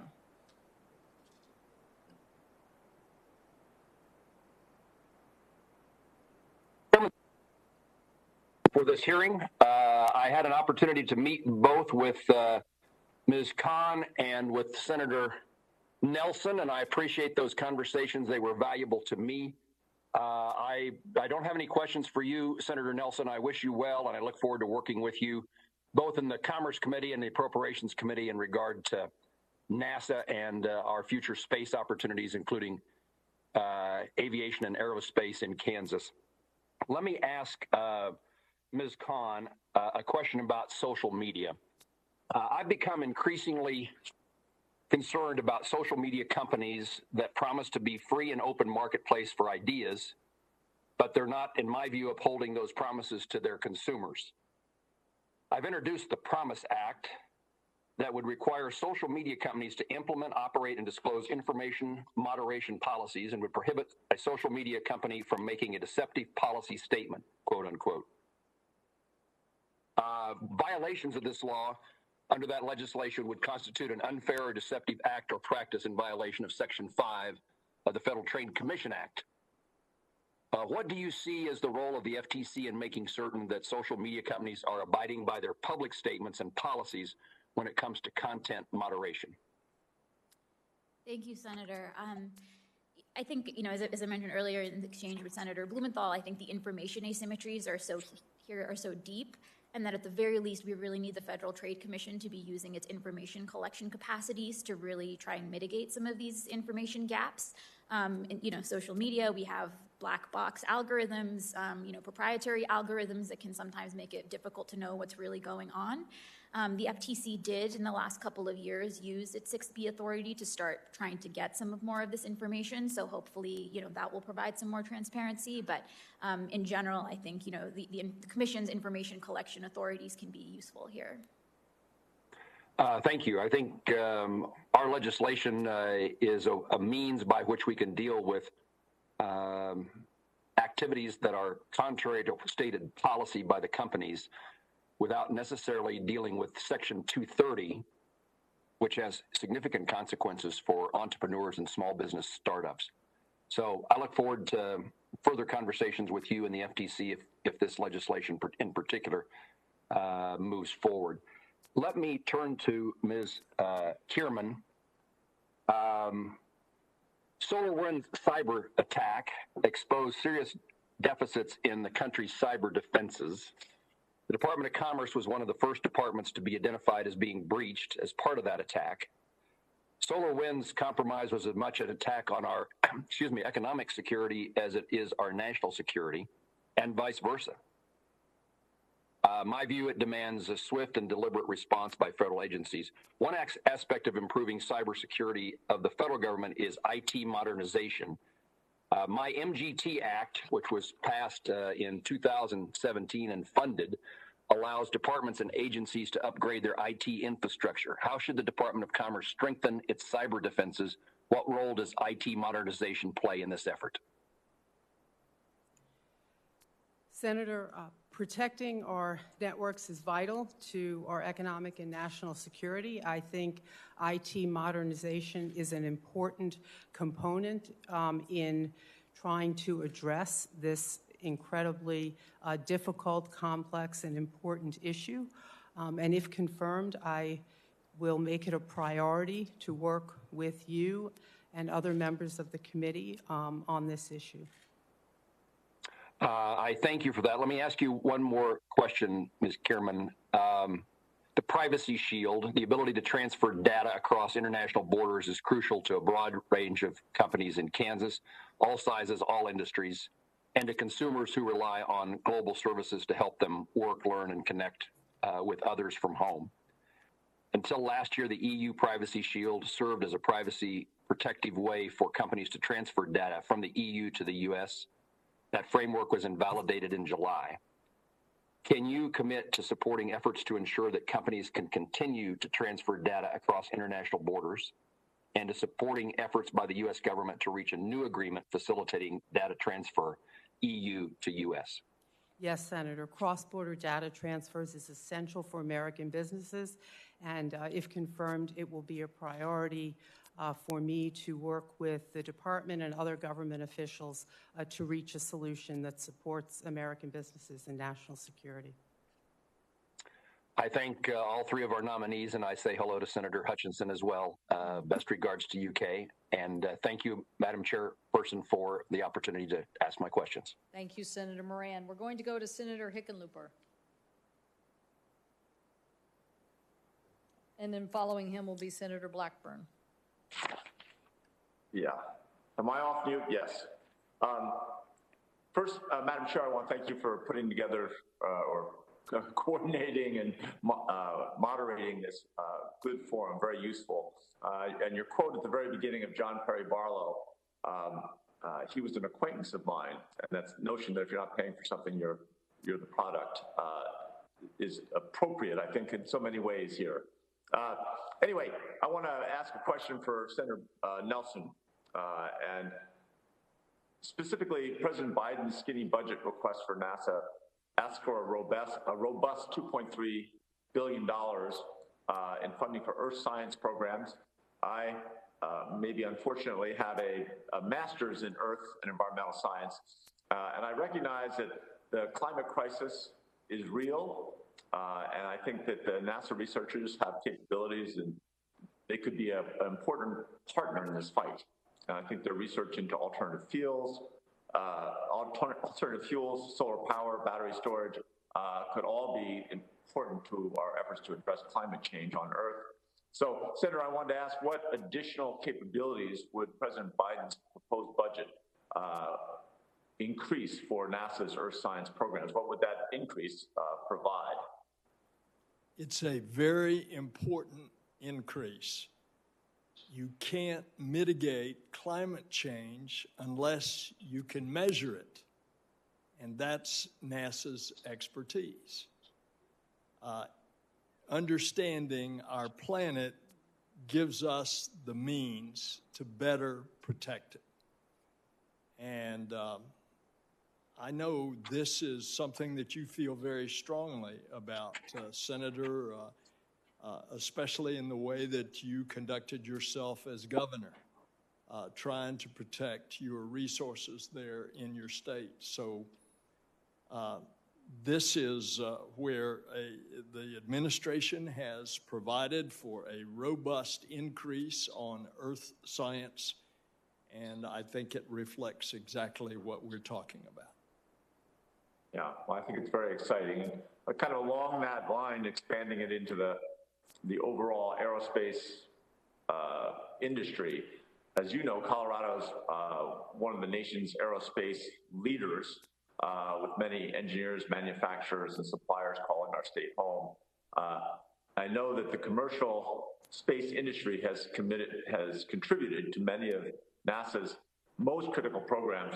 How would NASA, under your leadership, continue to work collaboratively with the commercial space sector? Well, it's not only critical, it's essential. And in fact, that is what is happening. And kudos to your state that produces a number of those commercial companies. As we have described from the outset, the law that we are operating under has NASA going down a dual track. It's been operative for 11 years, and for the foreseeable future, it's the same. And it hits directly at the question that you ask. On the one hand, commercial companies are allowing NASA to get out of low Earth orbit, save for NASA's participation in the International Space Station, and go explore the heavens. And the commercial companies, as evidenced, for example, by the success of the delivery of cargo as well as crew to the International Space Station, something that NASA had done exclusively before, but as those systems were developed with heavy NASA participation, because of the safety factor when you put humans on board. Therefore, that is being done as we speak, as we look to the future further out in space, back to the moon and on to Mars. We're going to see commercial participation, and we're seeing that as we speak in what was announced last week in the down select in a competition for the first human landing on the moon. Great.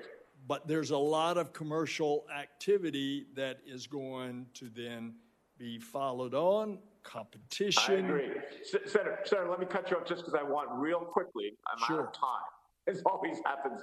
And I wanted to also just quickly, very quickly, ask you about National Space Council and their ability to play a role as interagency coordination on space policy issues that in many cases transcend federal agencies. And just about out of time, I am out of time, so be very concise. As a matter of fact, I support the National Space Council and was delighted to see that apparently the president has decided that he wants to continue that. Right. Whatever it is, you need a forum like that because space is not uniquely to NASA. It's not uniquely to the Department of Defense. Space is involving everybody, and you need that coordination among agencies. Thank you. Absolutely. I just wanted, I was very excited when I saw that the White House had confirmed that, and I just wanted to hear the excitement in your own words. Thank you all, and I yield back my time. Thank you. Thank you. I'm out of time. Thank you. Senator Blackburn, then Senator Markey, and then Senator Scott. So, Senator Blackburn. Thank you, Madam Chairman. And Senator Hutchison, so good to see you. Thank you for joining us today. And Senator Nelson, I so enjoyed my conversation with you and discussing a little bit about a mutual friend that we have and also discussing your enthusiasm for NASA, but I think more importantly, your understanding of the processes and the goals for NASA. So briefly, and for the record, what I would like for you to do is talk for just a little bit about China, about China's push into space exploration, how they utilize that civil military fusion in order to try to beat us at the space race and beat us as we look at our military, because China is out for global dominance. So if you'll just touch on that. Yes, ma'am. Well, we have known and is articulated presently by the president, there is a threat China poses in basically getting a lot of our secrets and getting a lot of our technology and invading a lot of our privacy. Now, when you take that global concern that we have and you bring it to the space program, then you have to be concerned about the same thing. China has said that they want to have a landing of humans on the moon. More recently, China has said that they're going to link up with Russia to put humans on the moon. I think there's a lot more that has to be done by saying it and actually doing it, because space is hard, but I think we need to be concerned about that. And, well, I agree with you on that. And I tell you, I think we're going to hold you to your commitment of back to the moon by 2024 and to Mars by 2030. And I also, for the record, want to state how much I appreciate your focus on the public-private partnerships and making certain that we are cost competitive as NASA moves forward with different ventures. So thank you for that. Ms. Khan, for just one question for you. If you had been at the FTC during the Obama years, what would you have done differently in the merger review process? Senator, I think over the last few years in particular, there's been a lot of evidence that's come to light that suggests that in certain cases there were missed opportunities for enforcement actions. As I mentioned earlier, I think part of that was due to some of the information asymmetries. Part of that was also because there was an assumption that digital markets in particular are fast moving, and so we don't need to be concerned about potential concentration in these markets because any exercise of power will get disciplined by entry and by new competition. Now, of course, we know that in these markets, you actually have significant network externalities and other reinforcing advantages of data in ways that make them much more sticky, such that, we have to be much more vigilant relating to these acquisitions. So, I think in hindsight, there's a growing sense that some of those merger reviews were a missed opportunity. I would like for you to submit in writing a more complete answer as to what you would have done differently. We know what the problems were, and you know that I have concerns about your background and lack of experience in coming to that position. So why don't you just submit to me a written answer in that regard? Ms. Kiernan, thank you so much for the time. And just very quickly, I've got 25 seconds left. If you will talk a little bit about where your focus will be on spectrum policy.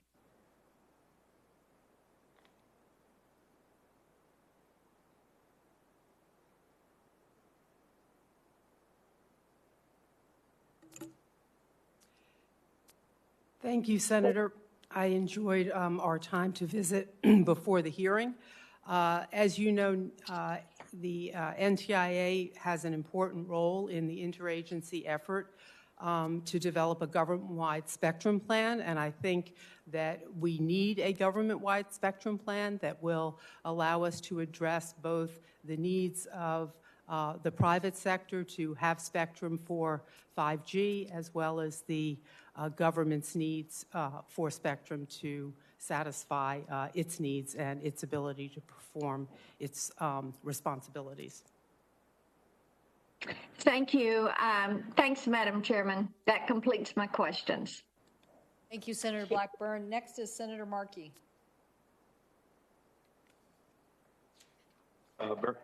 Thank you, Madam Chair.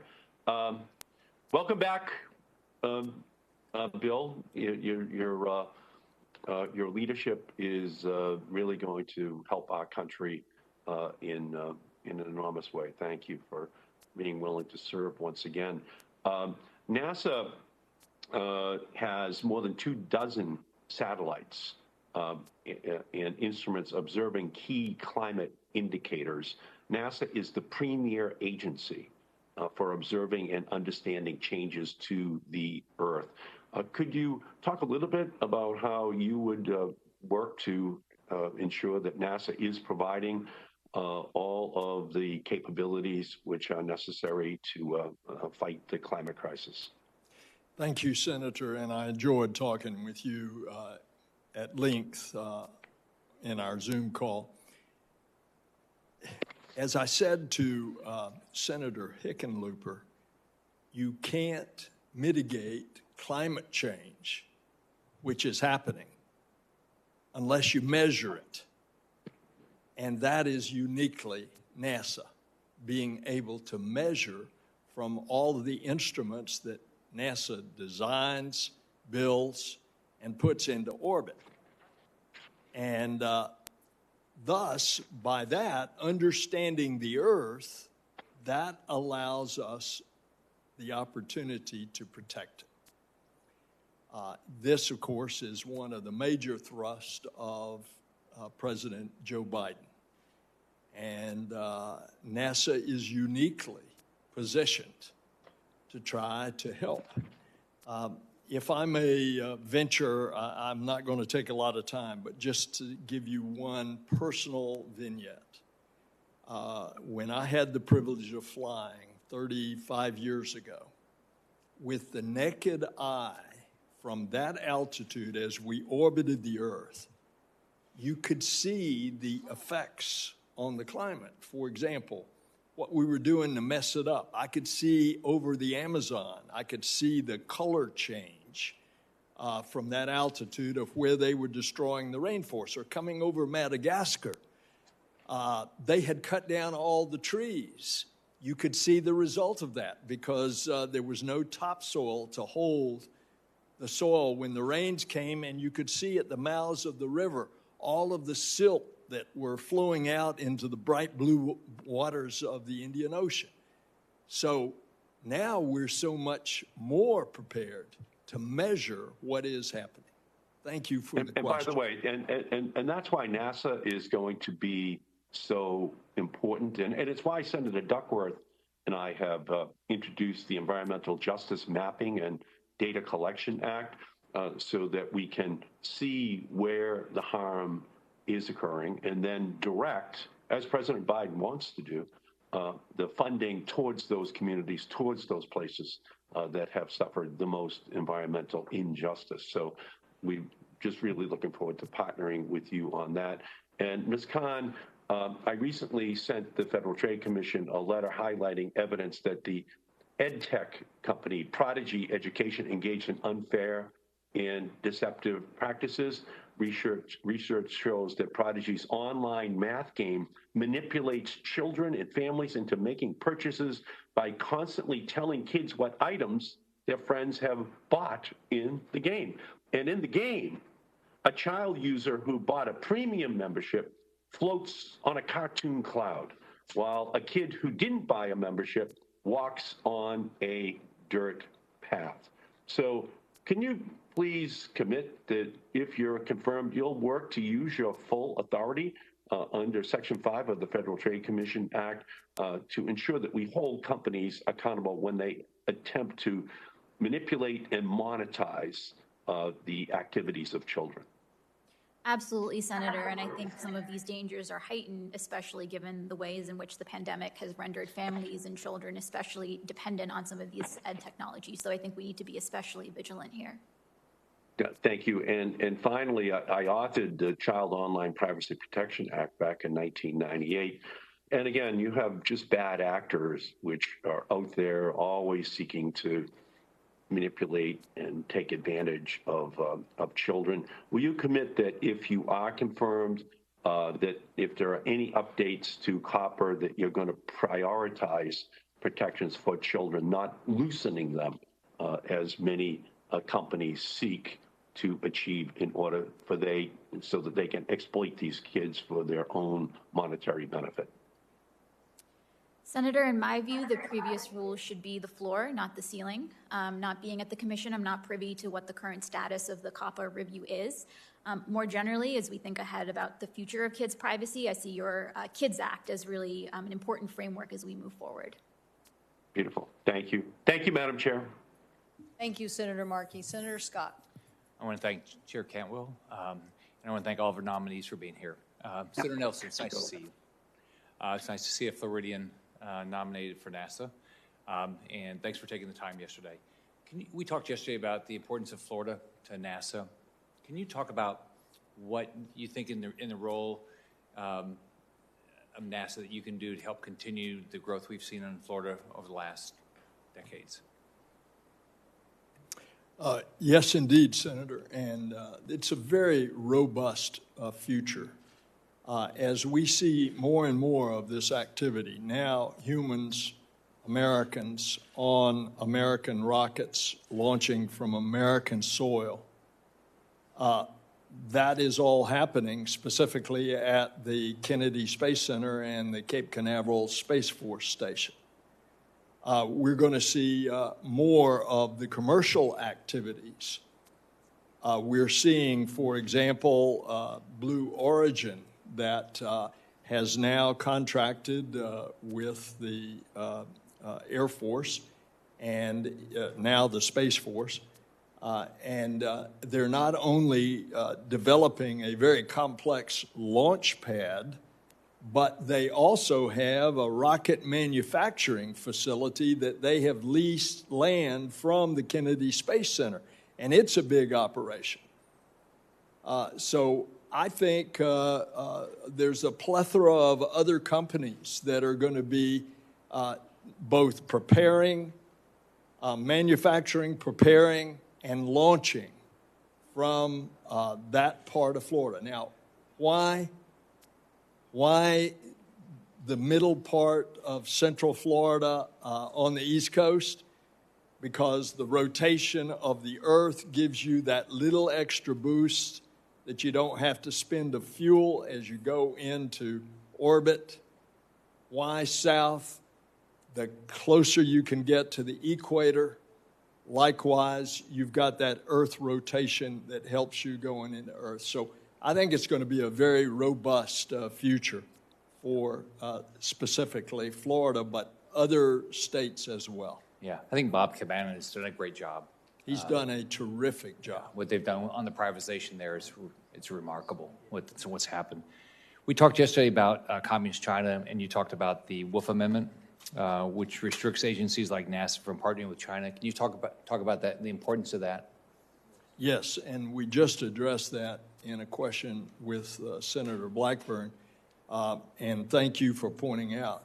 Congressman Wolf passed an amendment that is law, and it basically says that you don't cooperate in space unless there is a sign-off by the FBI that this is not going to threaten national security or the national economy. That is the law, and NASA will abide by that. And you think it's important to continue to hold China accountable? Indeed, and I expanded further in my comment with Senator Blackburn, and that is that you just better be concerned, because now China is getting together with Russia and saying they're going to go to the moon together. That's a long time until that happens. We hope. It's nice to see your family here, too, by the way. So congratulations on your nomination. Thank you. Thank you. Senator Sullivan. Thank you, Madam Chair, and to our nominees, congratulations. Senator Nelson, good to see you again, sir. I want to just ask about this issue. I'm a big fan of NASA and the space agency and all that's happening. And I always ask our nominees, probably remember when I asked our previous nominee here, to me, there's so much we can be doing to inspire our youth. One of my favorite movies is The Martian. Hollywood doing something really great for our country, which is a good thing. Inspiring young Americans. There's so much going on. We had a group of Alaskan students that had their essays that were part of the Mars Perseverance rover. So these are Alaskan essays on Mars right now. It's pretty cool. What can we be doing in that area? You have a lot of experience, but to me, one of the most important things we need to be doing is inspiring our youth. It's STEM education. It's all the great scientists. There's so much that we can do. I think we're just scratching the surface. Indeed, Senator, and thank you for your enthusiasm with regard to space. I love it. It's great. I'm enthusiastic. There is so much that we can do by igniting the imaginations of those kids, and often you ignite that imagination through the space program in science, technology, engineering, and mathematics. And the proof's in the pudding of what happened after the original Mercury, Gemini, and Apollo. And we saw a whole generation of mathematicians and engineers and technicians that came out of that exploded our advance as a country compared to others on the planet. And if you all decide to approve me, this is one of the areas that I want to really pour the juice to in NASA, as requested by the White House. The president has given a boost in his recommended budget to the STEM area, and it's just nothing like space that can get kids excited. Good. Well, I think you'll have a lot of good partners, Democrats and Republicans, will want to help you in that regard. I think it's a huge opportunity. I see it everywhere, so we should get together and work hard on that. I look forward to doing that with you. Ms. Kiernan, Senator Scott and I later today are going to go down on the Senate floor and try and move our legislation that has been really just a result of enormous frustration that we have with CDC right now. And CDC, particularly as it relates to cruise ships, Senator Nelson might care about this issue as well, has this very myopic view on health, that it's only looking at the virus no matter what the health impacts are on other elements of our economy, communities. In my state, if we don't have another cruise ship season, we can do it safely. We're going to put thousands, if not tens of thousands, of my fellow Alaskans out of work. CDC doesn't care. I have talked to them. I have worked with them. The good news is I've talked to the Secretary of Commerce, who seems to care. I need your commitment, if confirmed, to work with this committee, to work with all of us on the proper balance between health, economic health, and dealing with this pandemic. Right now, the CDC is a myopic organization that looks at just one tiny issue. And when you have thousands of people out of work or being put out of work, that has health impacts hugely in communities. Can I get your view on that? Yes, Senator.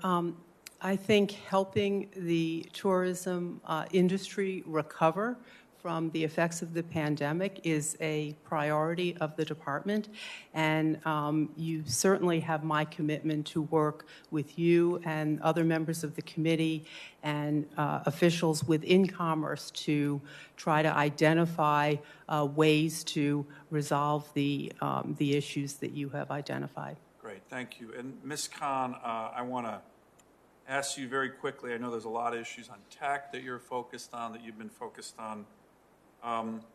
There's been some recent events that have drawn attention to Major League Baseball's unique, judicially created antitrust exemption. Why does Major League Baseball need such an exemption, especially when we see other sports leagues thriving without an antitrust exemption? You're an expert in this area. Do you have a view on that one? Yeah, Senator, my sense is that generally Congress has viewed it as appropriate to grant exemptions when there are deep power asymmetries in the market.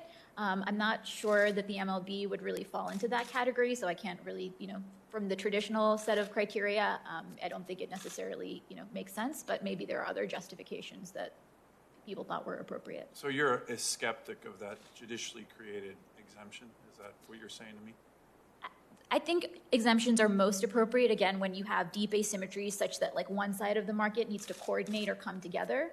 I don't really, right off the top, see what the asymmetry is with the MLB, like where are they powerless relative to whom? So that's the kind of question that I would ask to try and figure out if it's appropriate. Great, thank you. Thank you, Madam Chair. Thank you. Senator Lummis. Thank you, Madam Chairman. I want to tell Senator Nelson how much I enjoyed meeting with you. It's great to see you again, and we had such a great visit. I'm delighted that you are the nominee for NASA's head, and look forward to working with you. I do have some questions for you today. Do you think we need rules and policies to ensure that large commercial constellations are designed and operated in a way that ensures a very low aggregate collision risk level over their lifetimes? Yes, ma'am. And what we are having so much infrastructure in space that we have a serious problem about some of that infrastructure colliding. And of course, you get a collision going at 17,500 miles an hour, you've got a problem. The problem has been exacerbated by the fact that the Chinese developing an ASAT, an anti-satellite weapon, years ago, launched it to destroy one of their satellites, and so doing just blew it to smithereens with thousands of pieces littering space as space junk. And so the U.S. Air Force tracks all of this, and as a result, when you get thousands and thousands of pieces, it becomes increasingly problematic. Trying to warn, for example, the International Space Station that they may need to alter their orbit in order to get out of the way of this piece of space junk. Likewise, sensitive satellites, both defense as well as commercial and civilian. So given the critical assets that NASA has, what level of risk caused by these commercial operations would NASA be willing to accept from these commercial activities? Well, I think you put your finger on something that has to be done in the future, and that is the development of ways that when there is, say, useless satellite, that, and say it's a commercial, yours is specifically commercial, but it could be a government satellite as well. If it's dead, then there ought to be a provision for getting it down, degrading its orbit, of which it then gets into the upper atmosphere and will burn up on reentry. I think that's something that's already started, and it ought to be accelerated. Well, thanks for those answers. You know, part of NASA's success in recent years has been the focus on the partnership between government and the private sector. Can you talk about how you plan to continue this partnership between NASA and the private sector as NASA administrator? Yes, ma'am. Continuing what Kay Bailey Hutchinson and I started 11 years ago, setting NASA on the dual course of commercial operations in low Earth orbit and getting NASA out to go explore, and now part of that being the Artemis program, of which you see these commercial operators that have been competing. That just announced by NASA.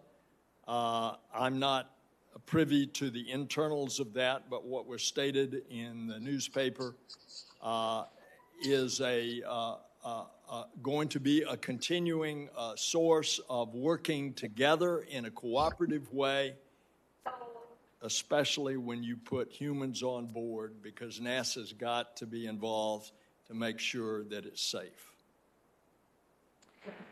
One more question. What will you do to further expand the Artemis Accords and ensure that the U.S. not only leads in the technology, but also leads in the policy realm? Well, I'm going to try to continue to get it expanded and accepted by other countries that have not become a part of the Artemis Accords. And that is, for example, that the moon should be a place that is not militarized, that the moon ought to be cooperative among nations as more and more nations participate in lunar activity. Well, thank you so much, Senator. It's, as I said, so great to see you. I think it's delightful that former NASA Administrator Jim Bridenstine is so enthusiastically supporting your nomination. I look forward to working with you and want to thank you for your willingness to take on this assignment. Madam Chairman, I yield back. Thank you. Thank you, Senator Lummis. I'm going to ask Senator Peters to take over. I think Senator Lee is next, and then followed by Senator Peters, but he'll be chairing the committee while I run over to vote. So thank you.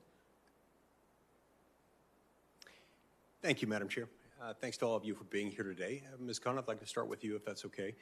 The Sixth Circuit has previously ruled that former FTC Commissioner Paul Rand Dixon had to recuse himself from a hearing based on the conduct in which he had been involved, where he had conducted an investigation as a member of the staff on the Senate Antitrust Subcommittee prior to becoming a commissioner. In light of the fact that you had worked on the House counterpart to that committee, the House Antitrust Subcommittee, and its report on digital markets, wouldn't you be bound to follow that precedent by recusing yourself from any investigation into Facebook, Amazon, Apple, or Google? Thanks for the question, Senator.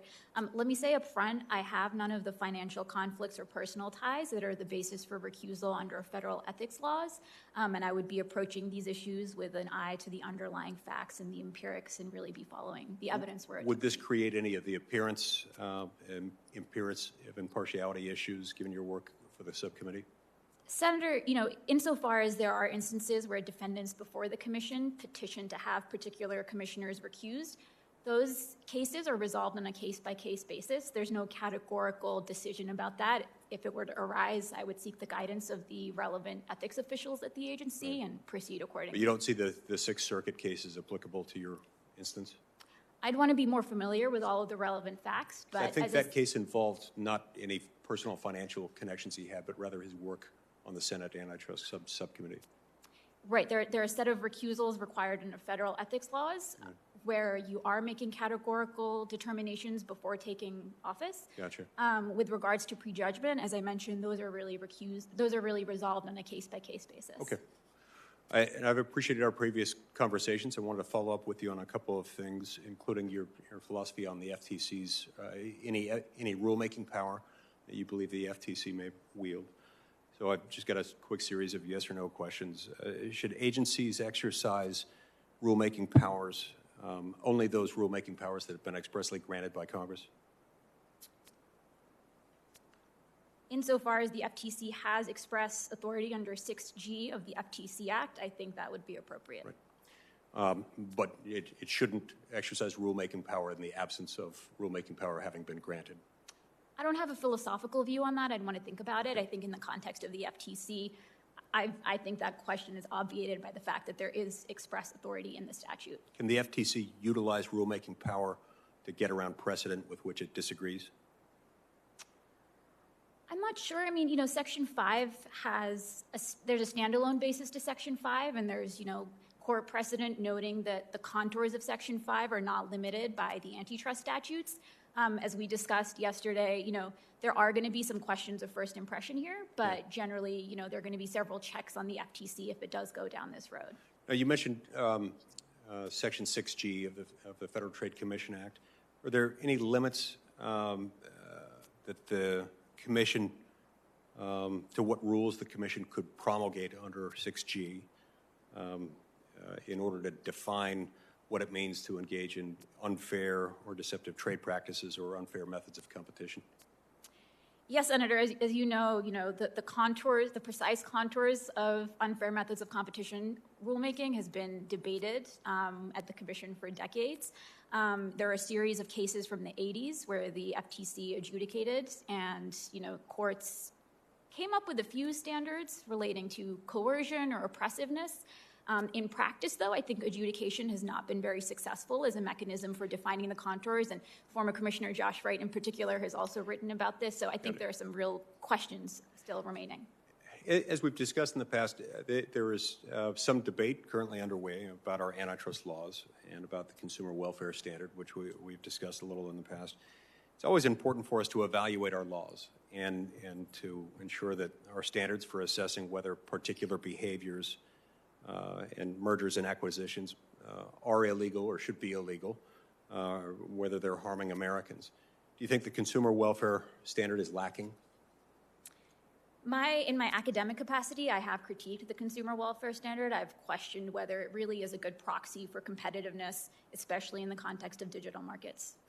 So when assessing whether a merger or a particular course of conduct is anti-competitive, do you think courts and enforcers should take into consideration any impact that the action in question might have on innovation? Yes, absolutely. Consumer choice also? Generally speaking, I mean, the statute says, substantially lessen competition. Competition is not defined in the statute, so it's up to the agencies and the courts to really figure out what this means. Price, market access, effects on quality, all should be taken into account. Exactly. So and all that's great to hear. I think that's fantastic. All of these things are already in play, and they play a significant role in our current antitrust law, and they're an aspect they're all features of the consumer welfare standard. It seems to me that our laws could meet the need if only enforcers brought the appropriate facts and the appropriate evidence in the appropriate cases to the table. Thank you, Mr. Chairman. I see my time's expired. Thank you, Senator Lee, for your questions, and to each of you here before us, congratulations on your nomination, and thank you for your willingness to serve your country and our country. These are big jobs that each of you are been nominated for, and we look forward to this process and wish you the best should you be confirmed. Senator Nelson, it's a particular joy to see you here today. It's very fitting to see you here at the Commerce Committee hearing, just in a different position that I'm used to of seeing you over the years. But it's great to see you nominated for this position, something that you are eminently qualified to do. And your passion for space is legendary, and it's wonderful to see you here. It's great to see your wife, Mrs. Nelson. Wonderful to have you here. I think I saw your daughter here as well, so it's a family affair. You know, Senator, one thing that always struck me in working with you is you talked about your experiences in space and the fact of the vision you had from space as you looked down on the planet and saw this blue, beautiful planet in space, and no lines between countries, just one Earth together. And that to reminded all of us that we're one people and we're on a very small planet in a very large universe, and that we need to come together and try to dispel some of the partisan divisions that tend to dominate far too much here in this place. So I know you bring that spirit of bipartisanship as should you be confirmed as a NASA administrator, and certainly something that we need throughout government. My question, though, to you and statement is that NASA is, of course, famously noted or known for the Kennedy Space Center in Florida, which you've had the privilege of representing as a senator, the Johnson Space Center in Texas. Certainly it's a nationwide effort, but we have some great efforts in the state of Michigan as well that supports this. This is really a country coming together for this mission. It includes places or companies like Atlas Space Operations up in Traverse City, to Futuromic in Warren, working on SLS rocket and many other projects, and other places all across the state. It's always a danger. I now mentioned a couple of companies. There are a long list of those companies that are there, not to mention the work that we have with our universities as well.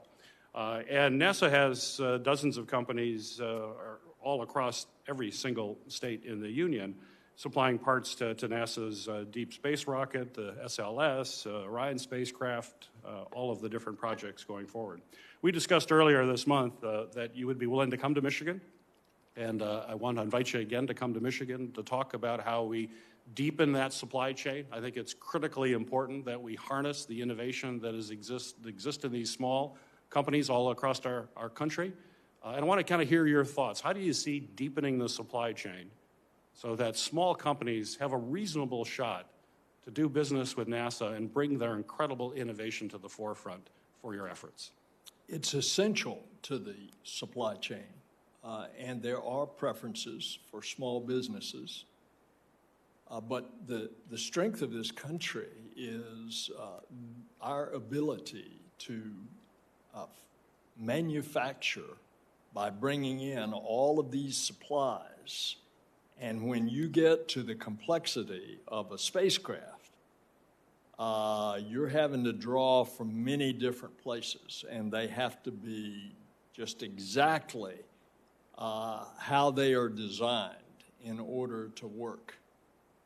And so I look forward to coming back to Michigan. I've been there several times in my former capacity as senator, and look forward to visiting with you, specifically some of your space community. Well, I will look forward to that, and hopefully we will do that soon, if confirmed, get you into the state so you can see firsthand some of the incredible work that's being done there. I currently sit as chair of Senate Homeland Security and Government Affairs Committee, and we're very active in federal procurement and want to make sure that as the federal taxpayer money is being spent, that it is always a priority to spend that money in the United States, to employ domestic workers. We have, without question, the skills of American workers are the best in the world. We've got the best workers, engineers, scientists here that we want to make sure that that money is focused into our own country. So my question for you as administrator, to the extent that is permitted by law, how will you work to prioritize domestic supplies for NASA? It's a very important part for President Joe Biden in his Build Back Better and Buy American, and we will operate accordingly at NASA in as much as is possible. Well, I appreciate that.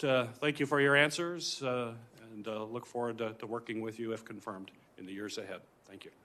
Thank you, Senator Peters. Thank you for holding down the fort here and for getting us through more questions. I do think we have a few members left who still want to ask questions, but I'm hoping in the next 15 or 20 minutes we'll be able to wrap up the hearing unless we come back with a big demand from comments already made. So Senator Cruz, if you're ready. Senator Cruz is next, followed by Senator Rosen. Thank you, Madam Chair. Welcome to each of the nominees. Senator Nelson, good to see you. Congratulations on your nomination. You and I spoke a few weeks back, and as I told you then, as I've said publicly, there are not many Biden nominees about whom I am enthusiastic, and your nomination is a notable exception to that. And I'm enthusiastic because you and I have worked together for a lot of years, and I know that you genuinely care about the mission of NASA, that you genuinely care about space and exploration and American leadership in space. And you and I together as chair and ranking on the Space Subcommittee have worked for a number of years, have authored bipartisan legislation together focused on continuing America's leadership in space, focusing on maintaining NASA's position as the preeminent space agency in the world, and focusing on ensuring also that there are not dramatic discontinuations of ongoing projects within NASA, that we have both seen with any change of administration, there is a risk to NASA, a risk that billions of dollars and thousands of man-hours will be thrown away as the agency changes course dramatically. And so we've worked together, whether the transition is to a Republican administration or a Democratic administration, ensuring that there is a continuity that continues the tremendous leadership and progress we're seeing in space. So I'm very glad to have your nomination. I look forward to our continuing to work together in now different capacities. And Senator, I want to thank you for your continued leadership. After I left the Senate, you, Senator Cantwell, Senator Sinema did the NASA authorization of 2020. It not only did that continuation that you're talking about, but also trying to extend the life of the ISS. And so thank you for that. Well, absolutely, and that's extending the life of the ISS is something you and I have worked together for a long time on. I know the answer to this, but I'll ask it anyway, which is I assume you support the full utilization of the ISS beyond 2024, at least through 2030, and as long as technology allows the ISS to be safely utilized. And we are seeing some of the fruits of the labors over the years, not only of international cooperation on the International Space Station, but some of the research that is occurring, and I'll just pick out one. As a result of pharmaceutical research on the station, we now, scientists have developed the way to more effectively insert the drug Keytruda in cancer research.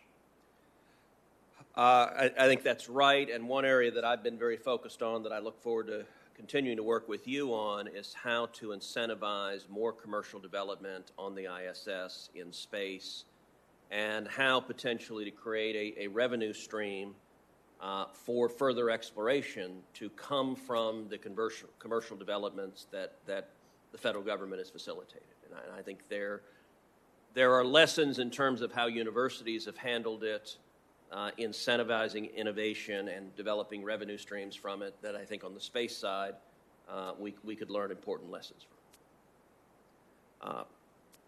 Ms. Khan, congratulations on your nomination as well. As you know, I have deep concerns about big tech and the power of big tech, and I believe the FTC should be doing much more to rein in the anti-competitive abuses of big tech, to rein in the blatant censorship and the hubris demonstrated by big tech. What are your views on the risks posed by big tech, both on a competition side and on a consumer protection side, and in particular the risks posed by censorship and imposition of their views upon the free market of ideas? Senator, I've been quite public about my concerns about concentrated power in the context of digital markets. I think on the competition side, we're continuing to see a whole range of potential risks. One that comes up across the board is the way in which being able to dominate one market gives these companies, in some instances, the ability to expand into adjacent markets, and the self-reinforcing advantages of data make it much easier to capture an entire ecosystem. I think on the consumer protection side, there's some really interesting questions to be asked specific to behavioral ad-based business models, insofar as, these business models really incentivize endless vacuuming up of data.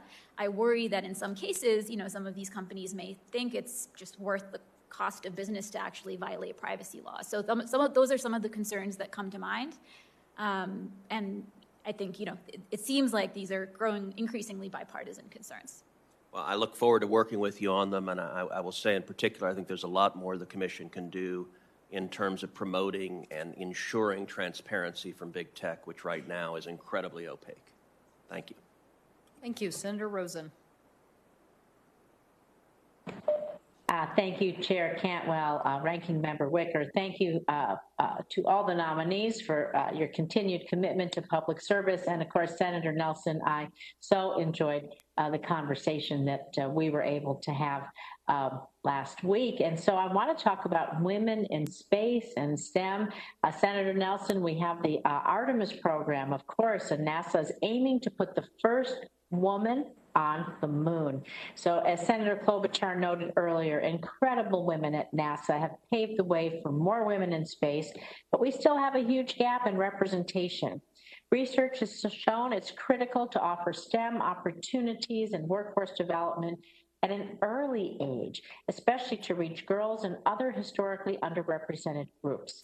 Of those students who eventually work in the aerospace and defense workforce, 71% of young professionals report that they first became interested in those careers in grade school. So NASA conducts STEM education, outreach activities at all levels, K through 12, internships, all of it. And like Senator Thune, I'm particularly interested in the NASA EPSCoR, the Joint Federal State Program designed to allow more states like Nevada to participate in space and in aeronautics.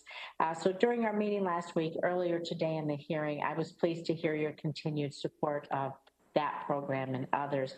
So Senator Nelson, what other investments should we be considering for NASA to ensure that today's school children, those kids in the third grade today, that we inspire them to reach for the stars, I guess, if you will, and we want to be sure they're well equipped.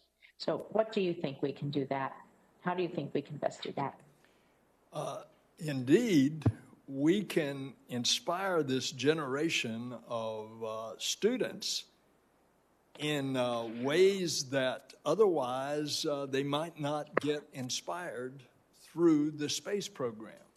We have seen this in the past. We saw that happen after the Apollo program to the moon, for we saw that suddenly for an entire generation, kids were turned on to science and technology and engineering and mathematics.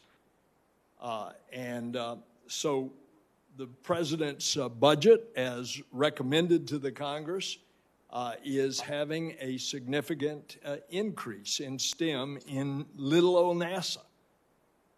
And if you all give us the resources, if I'm confirmed, then we want to really pour the juice to this to get these STEM grants out to your universities.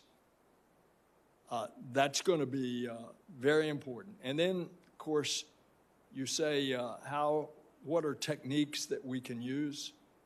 You know, we in NASA readily use our astronauts and our retired astronauts as a means of delivering the message, which students seem to just, it fires their little imaginations. And we want to try to continue that too.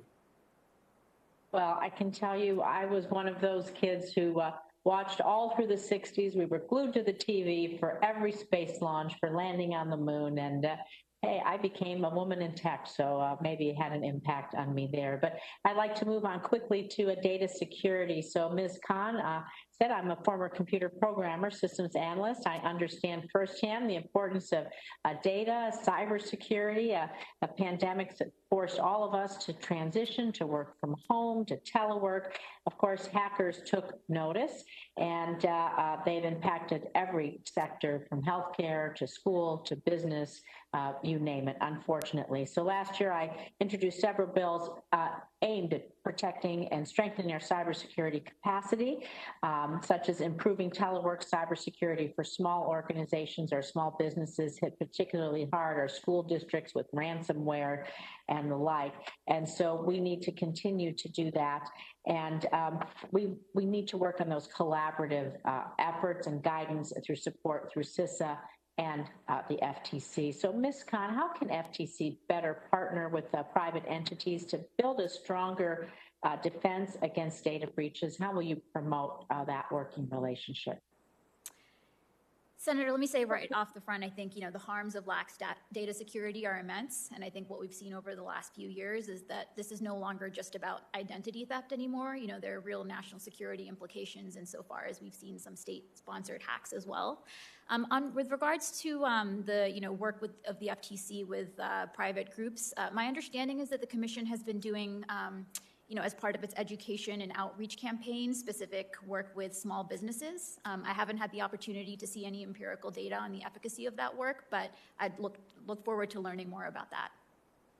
Well, I look forward to working with you on that, because our small businesses really need a lot of help to do their own cyber hygiene and continue to maintain, upgrade, and patch the commercial software that they use. It's particularly important in this day and age. And thank you for your willingness to serve. I believe my time is up. Thank you, Madam Chair.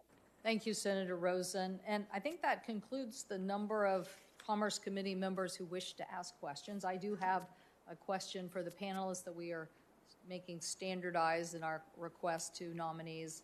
And if you could just give me a yes or no answer. If confirmed, will you pledge to work collaboratively with this committee, provide thorough and timely responses to our requests for information as we put together and address important policy issues, and as you appear before the committee when requested? Yes. Yes. Yes, Senator. Thank you.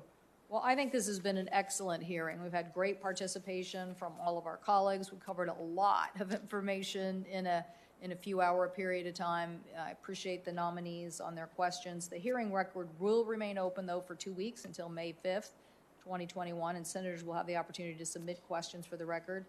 We ask that the nominees return their questions to the committee in a timely fashion, and so that we can move forward, obviously, with the processing of your nominations before this committee and on to the floor.